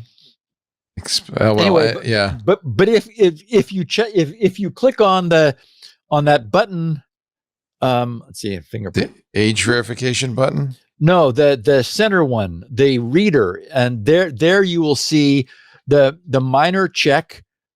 Oh, mine's changed now. How did it change? Huh. Well, it's minor check over 18, over 21, over 25. Oh, senior check over 62 or over 65. I mean, so you get to choose what you want to share. You can share your entire identity, your name, DOB, sex, issue date. I think that's good. And you choose. You're able to share something that law enforcement wants, identity, address, driving privileges, or then something called custom, which is coming soon, where you can probably select which items you want to share. Yeah, and you get a QR code that you can give the checker at the convenience store. Yeah, I think it's... By the way, I am over 21, so there you go. Oh, and here's getting a permission request. Allow CADMV wallet to find, connect to, and determine the relative position of nearby devices. Oh, I don't know what that's for. There's a scanner, right? See, it's for mapping while using the app. I guess it wants to know where I am. You still, if you get pulled over. Oh, and you still have to give them your real driver's license. In fact, they say specifically you can't stop carrying your driver's license because of this. Yeah. Oh, and the reason it asked me for that was that but the Android will do NFC, but iOS won't let you do NFC. It forces you to do QR code. Okay. So I'm able to switch to the QR code scanner. Nice. I guess when they say wallet, it's not the Apple Wallet. I remember that some states you can put it in your Apple Wallet. And I remember California, I think, decided not to make that possible. Not sure why you would need that, except there is an Explore add-ons, but it doesn't. And I've got the TruAge add-on, but there's no That's the only add-on I could see too. Yeah. All right. Anyway, we're getting there. I am ready to last commercial, and we're going to talk We're going to talk about the wisdom of China's participation in Microsoft's MAPP program. What could possibly go wrong? I also will refer you to something our Club Twit members have just put in the Discord about a critical security flaw in the Broadcom chips used in more than 100 models of Dell computers, allowing attackers to take over tens of millions of user devices. 5 vulnerabilities, CVE 24311 through 1522, quite a few, all in the Broadcom chip. Oh, boy. Cisco at it again. Thank you, Paul. Paul Holder put that in our Club Twit Discord. Appreciate that update. Well, I'm sure be covering that next week. Posted over in the GRC. Yes, he's a regular on your forums too. That's right. Yeah. Big help. Yeah, I know. He's a big help in our forums too. We appreciate Paul. This episode of Security Now brought to you by ThreatLocker. We appreciate them. Zero trust done right. Ransomware is just killing businesses worldwide, not just businesses, city governments, schools, hospitals, you name it. But ThreatLocker can prevent you from becoming the next victim. ThreatLocker's zero trust platform takes a proactive deny by default. That's the key. Deny by default approach. It blocks every unauthorized action, protecting you from both known and unknown threats. Trusted by global enterprises like JetBlue. They can't afford to be down. You see what happens if an airline's down for a minute. Or infrastructure plays like the Port of Vancouver. They use ThreatLocker. ThreatLocker shields them and can shield you from zero-day exploits, something nobody's ever seen before. Supply chain attacks, while providing complete audit trails for compliance. As more cyber criminals turn to malvertising, oh boy, we've talked about this before. You need more than just traditional security tools. Attackers are creating convincing fake websites that impersonate popular brands like AI tools or software applications. Then they distribute those links through social media ads and hijacked accounts. Then they use legitimate ad networks to deliver malware right to your doorstep, affecting anyone who browses on work systems. Traditional security tools often miss these attacks because they use fileless payloads that run in memory and exploit trusted services that bypass typical filters. ThreatLocker's innovative ring fencing technology strengthens endpoint defense by controlling what applications and scripts can access or execute, containing potential threats, even if malicious ads successfully reach the device and deliver the payload. ThreatLocker works across all industries. It supports Mac environments, provides 24/7 US-based support, and enables comprehensive visibility and control.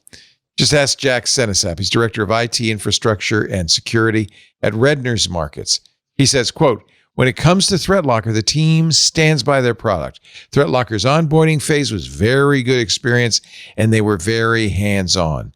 ThreatLocker was able to help me and guide me to where I am in our environment today. Get unprecedented protection quickly, easily, and cost-effectively with ThreatLocker. Visit threatlocker.com/twit.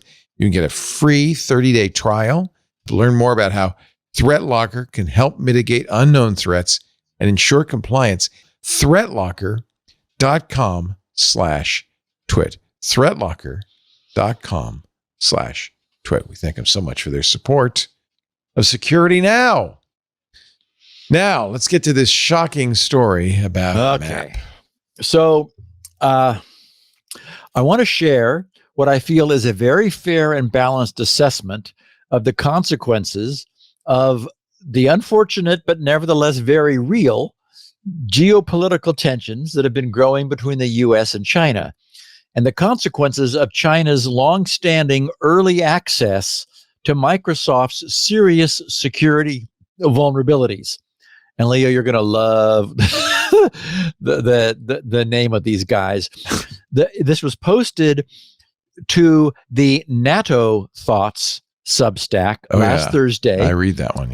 In the wake of the SharePoint, you are amazingly well read. Well, I do. I have feeds galore. I mean, I read as much as I can. Yeah. So they posted this last Thursday in the wake of the SharePoint-driven global network breaches. They described themselves, for our listeners who are not aware, writing, "NATO Thoughts explores the intersection of culture, technology, and security with stories, analysis, and insights into the humans of the information age, whether decision makers, criminals, or ordinary users.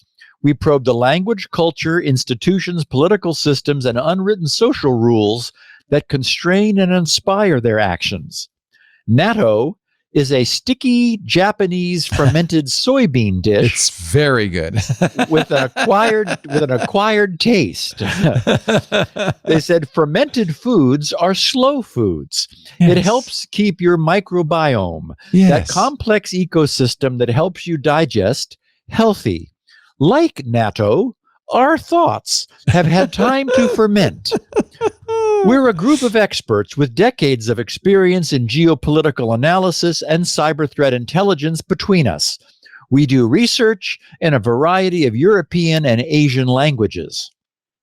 So last Thursday, having fermented on this for some time, they posted under the headline, "When Privileged Access Falls into the Wrong Hands, Chinese Companies in Microsoft's MAPP program."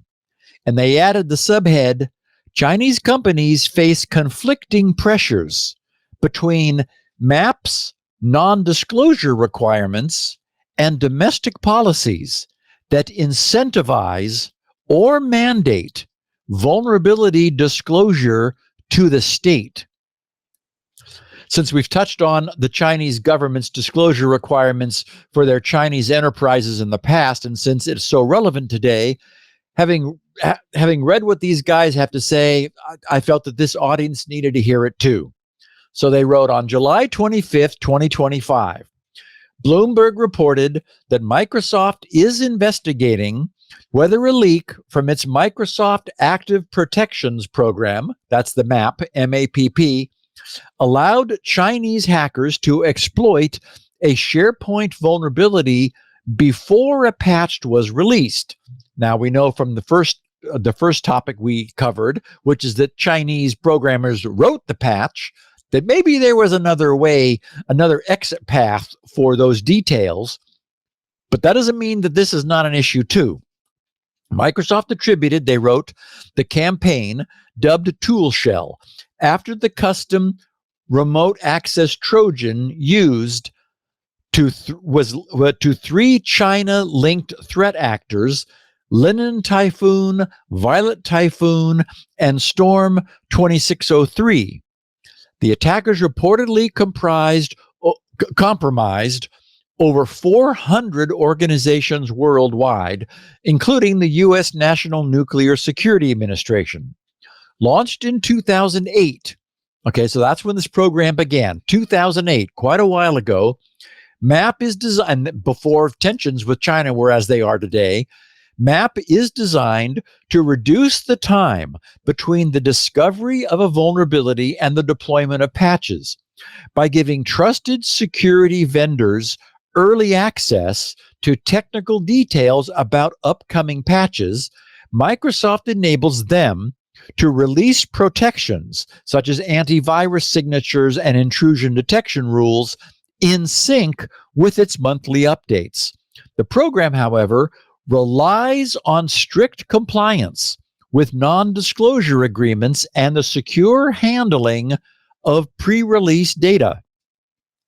Concerns about whether some Chinese companies violated MAPP requirements are long-standing. In 2012, Microsoft removed Chinese company Hangzhou DP Tech Technologies Company Limited from the program for violating its non-disclosure agreement. According to Bloomberg in 2021, Microsoft, now that was in 2012, and according to Bloomberg in 2021, Microsoft suspected that at least two other Chinese MAPP partners leaked details of unpatched Exchange server vulnerabilities, enabling a global cyber espionage campaign linked to the Chinese threat group Hafnium. So this is serious business. The Microsoft Exchange hack affected tens of thousands of servers, including systems at the European Banking Authority and the Norwegian Parliament, and was met with global condemnation. Although Microsoft said it would review MAPP following the incident, it remains unclear whether any reforms were implemented or whether a leak was ever confirmed. In light of the SharePoint case, today's piece examines how MAPP operates, the risks posed by Chinese firms in the program, and which companies are currently involved. The core purpose of MAPP is to minimize the window of risk between patch rollout and deployment. Simply releasing a patch doesn't mean systems are protected. Many organizations delay patching, and attackers often exploit known vulnerabilities during this lag.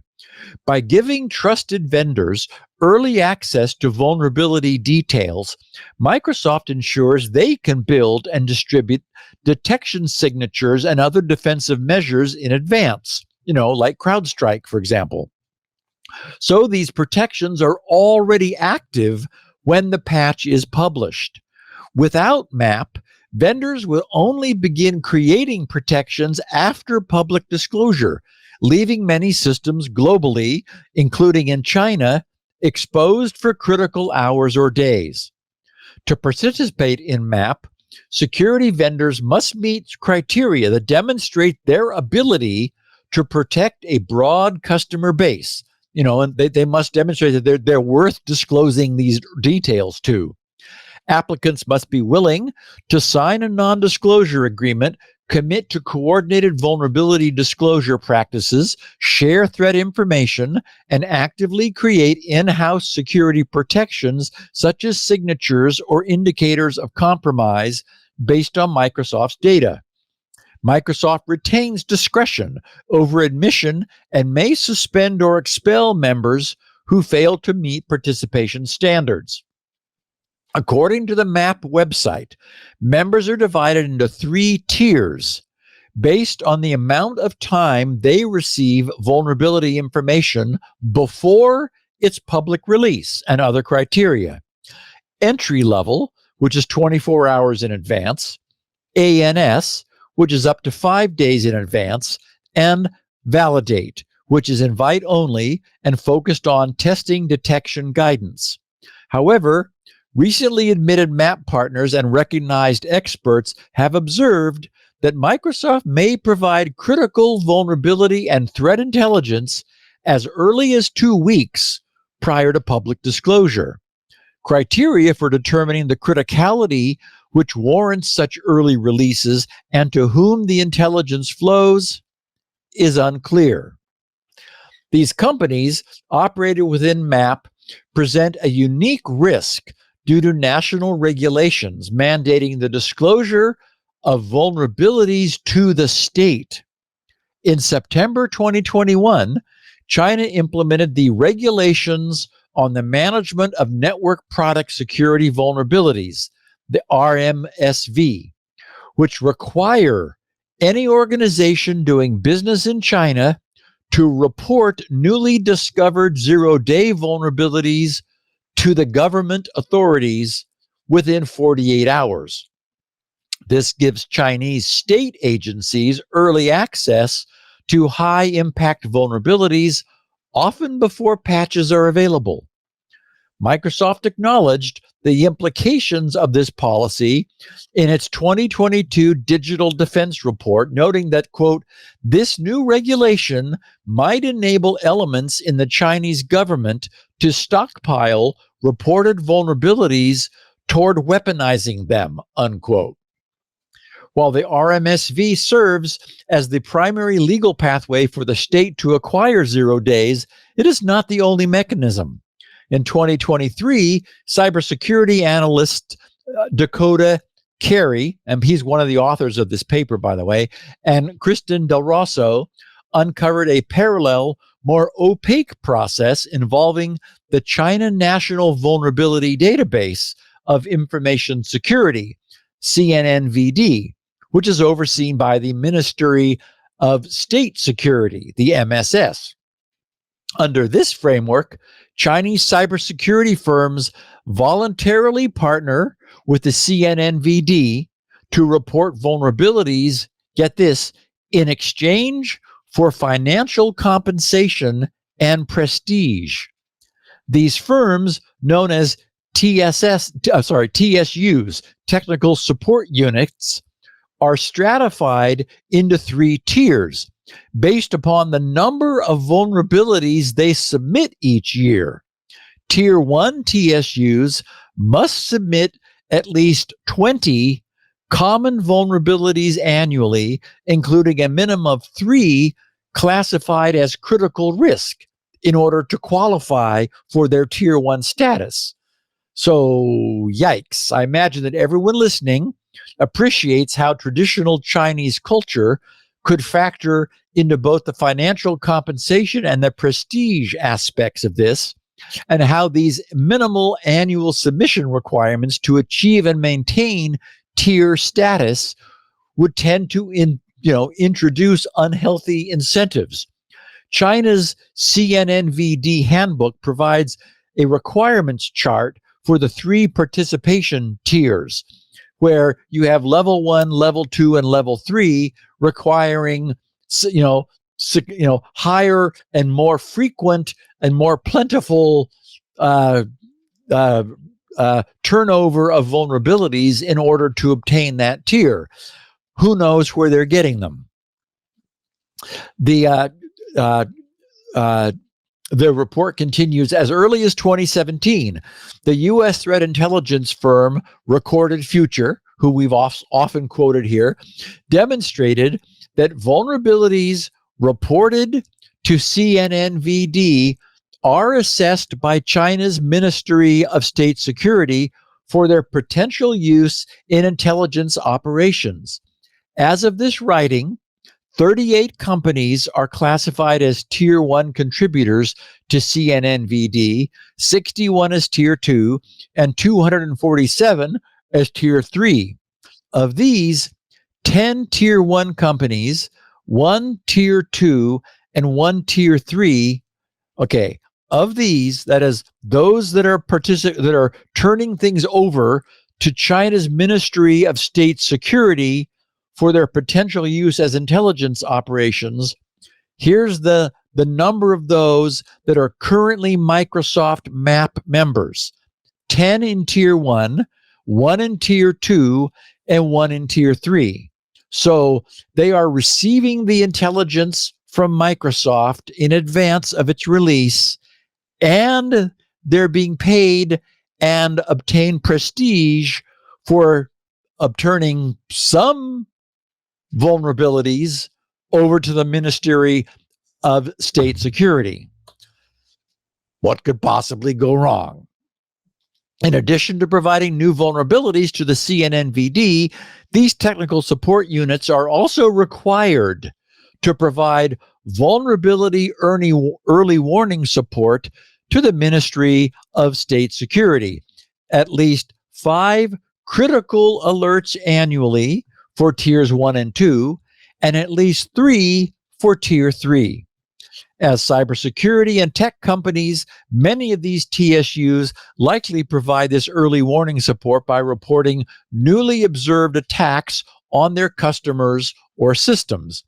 Nothing other than Microsoft's non-disclosure agreement precludes TSUs from sharing MAPP data with CNNVD, which may view such submissions as fulfilling this vulnerability early warning support requirement and not be unhappy about it.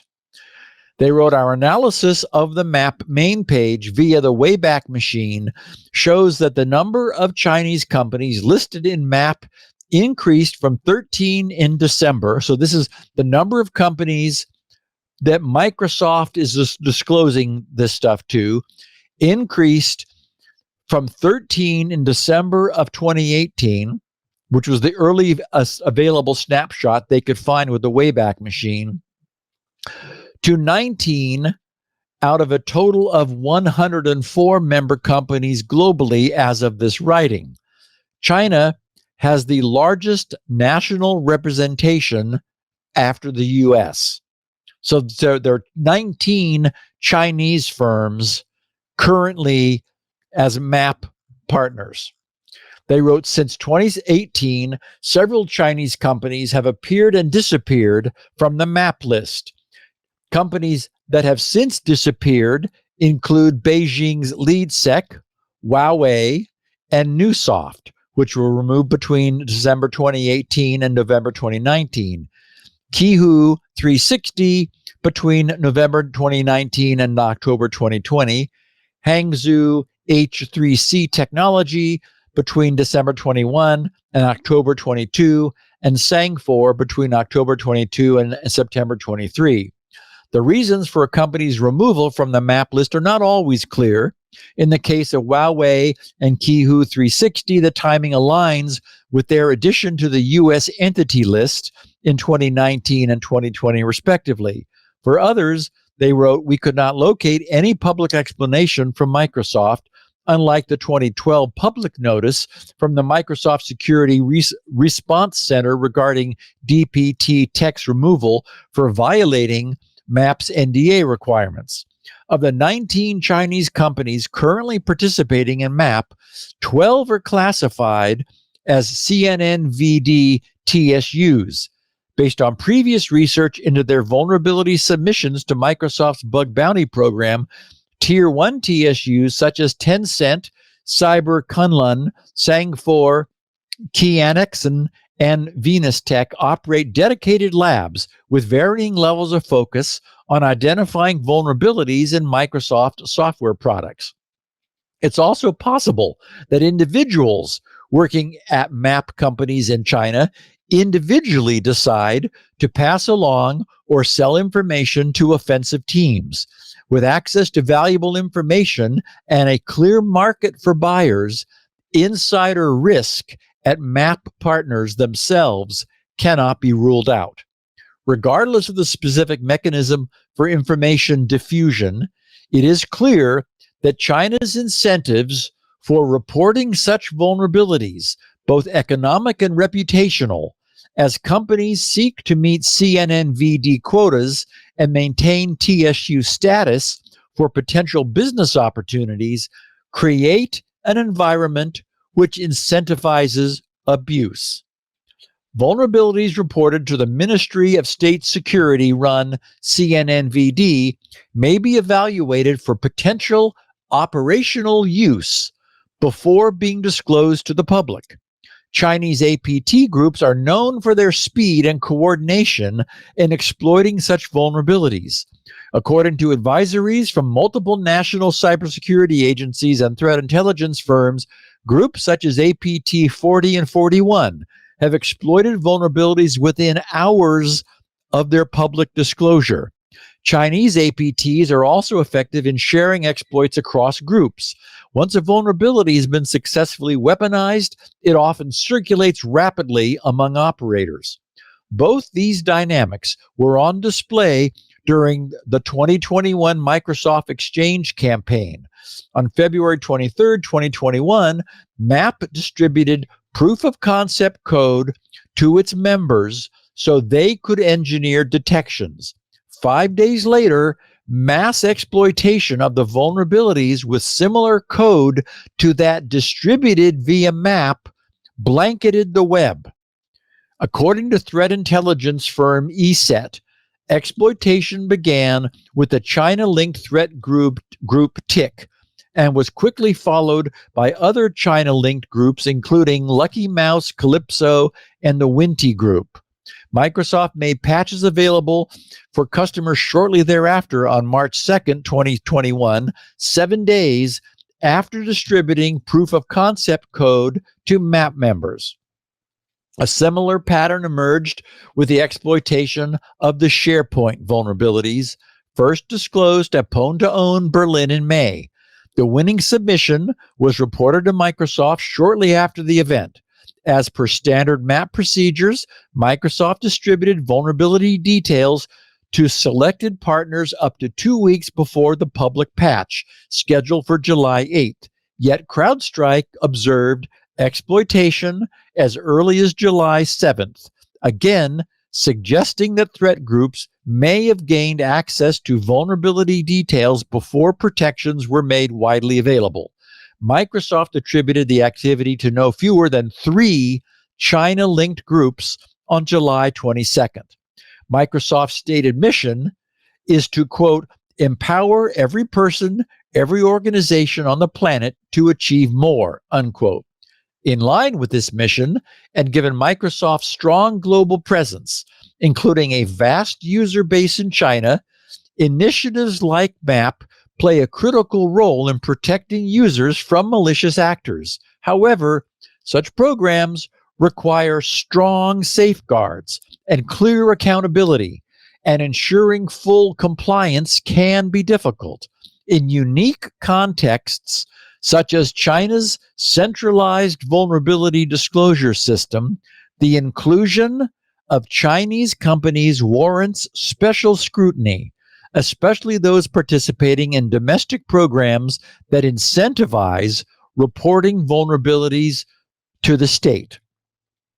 And they conclude, unfortunately, for Microsoft's user base in China, the government incentivizes behavior which should jeopardize the continuing participation of legitimately defensive companies in MAPP.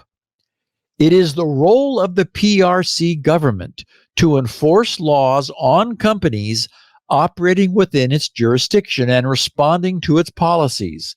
in consideration of Microsoft's pursuit of adequate defense and support of its users, and in line with the company's mission statement, it may be appropriate for Microsoft to temporarily suspend PRC-based companies from MAPP, pending an investigation by the PRC government into the potential violation of Microsoft's NDA with local companies. Microsoft has the systemic importance to request such an investigation, as the behavior clearly jeopardizes the safe operation of critical information infrastructure under the PRC cybersecurity law. So given all of the facts that these guys lay out and the future, if not the past, potential for the rapid abuse of a critical global flaw in widespread Microsoft networking systems, I, for one, sincerely hope that Microsoft is seriously at this point reconsidering the trusting relationship they have long enjoyed with China's security firms.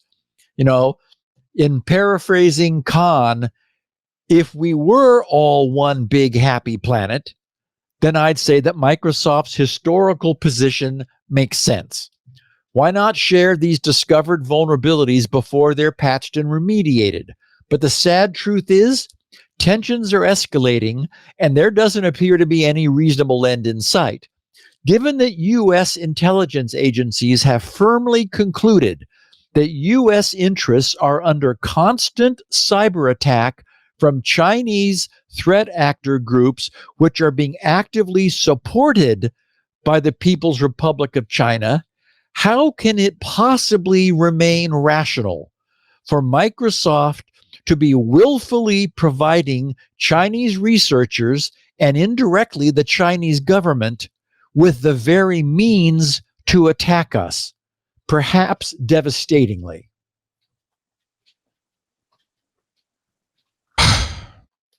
From your lips to Microsoft's ears. Well, that sounds kind of creepy, but I hope they listen and pay attention.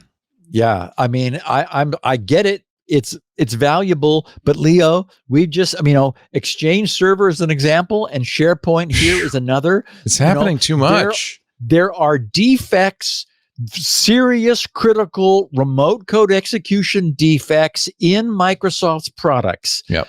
And that when they're discovered, they need to be fixed without them being at risk of being weaponized against us before they can be patched. Yeah. And unfortunately, they're willfully giving advance notice to a hostile foreign entity.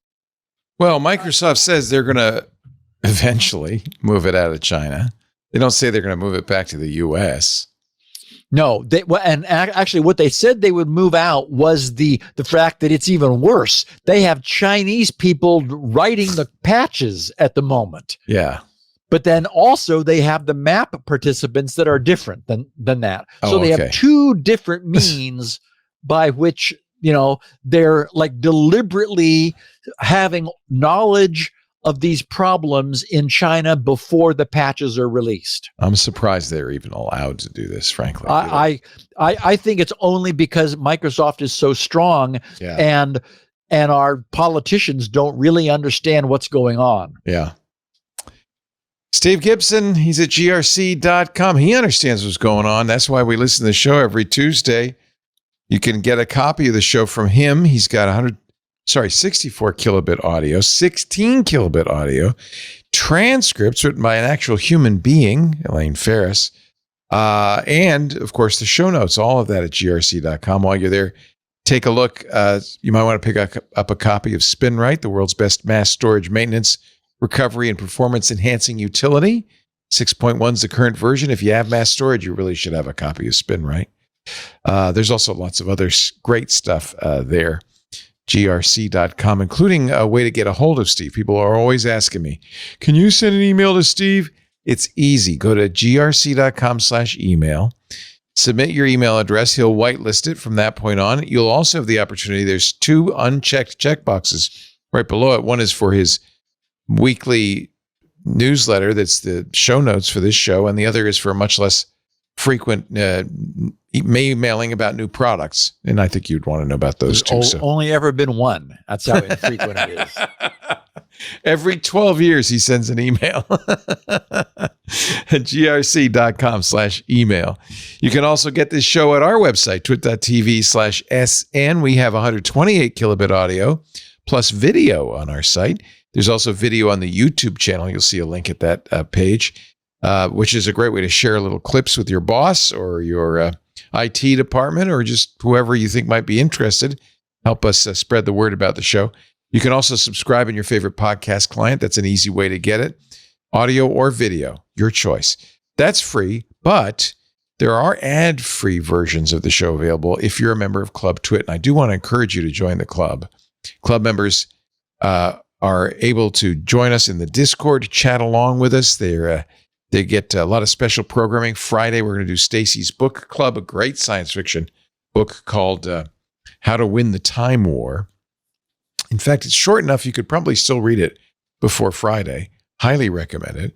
Right after that, it's going to be Chris Marquardt's photo show. So we got a busy week this week. We also have coming up, and if you're a member of the club, I want you to go to the Club Twit Discord and vote. Micah wants to put together a Dungeons and Dragons one-shot, but he's trying to figure out what would be the best way to do this. Like, who do you want participating? So he's got a little poll right there at the bottom of the events page. We want all the club members to vote on that. This page is a good page to know about. This is all the things that happen in the club, like the AI user group, Micah's Crafting Corner. We're going to stream the Pixel 10 announcement, Home Theater Geeks. This is going to be a good one this week. Actually, it's next Monday. Okay, good. August 11th. He'll be talking about the value shootout, or maybe Thursday. I'm not sure. Anyway, all of that is in the Club Twit Discord. And the most important reason from my point of view to subscribe is you support the work we do here at Twit. 25% of our operating revenue now comes from the club. Very important. If you're not a member, please join. We'd love to have you. twit.tv/club. Twit. We do this show live, by the way, every Tuesday right after Mac Break Weekly, 1:30 Pacific, 4:30 Eastern. That's 20:30 UTC. You can stream it live if you're in the club in the Discord, but you can also stream on YouTube, twitch.tv, TikTok, Facebook, LinkedIn, x.com, and Kick. So pick your poison, but watch live if you want, but still subscribe so you get a copy of it, because you want to have the full archive of 1,035 shows, some huge number. It's amazing. Steve's going to keep doing it as long as you keep listening, so keep listening. Thank you, Steve. Have a wonderful week, and we'll see you next time on Security Now. Thanks, buddy. Till then.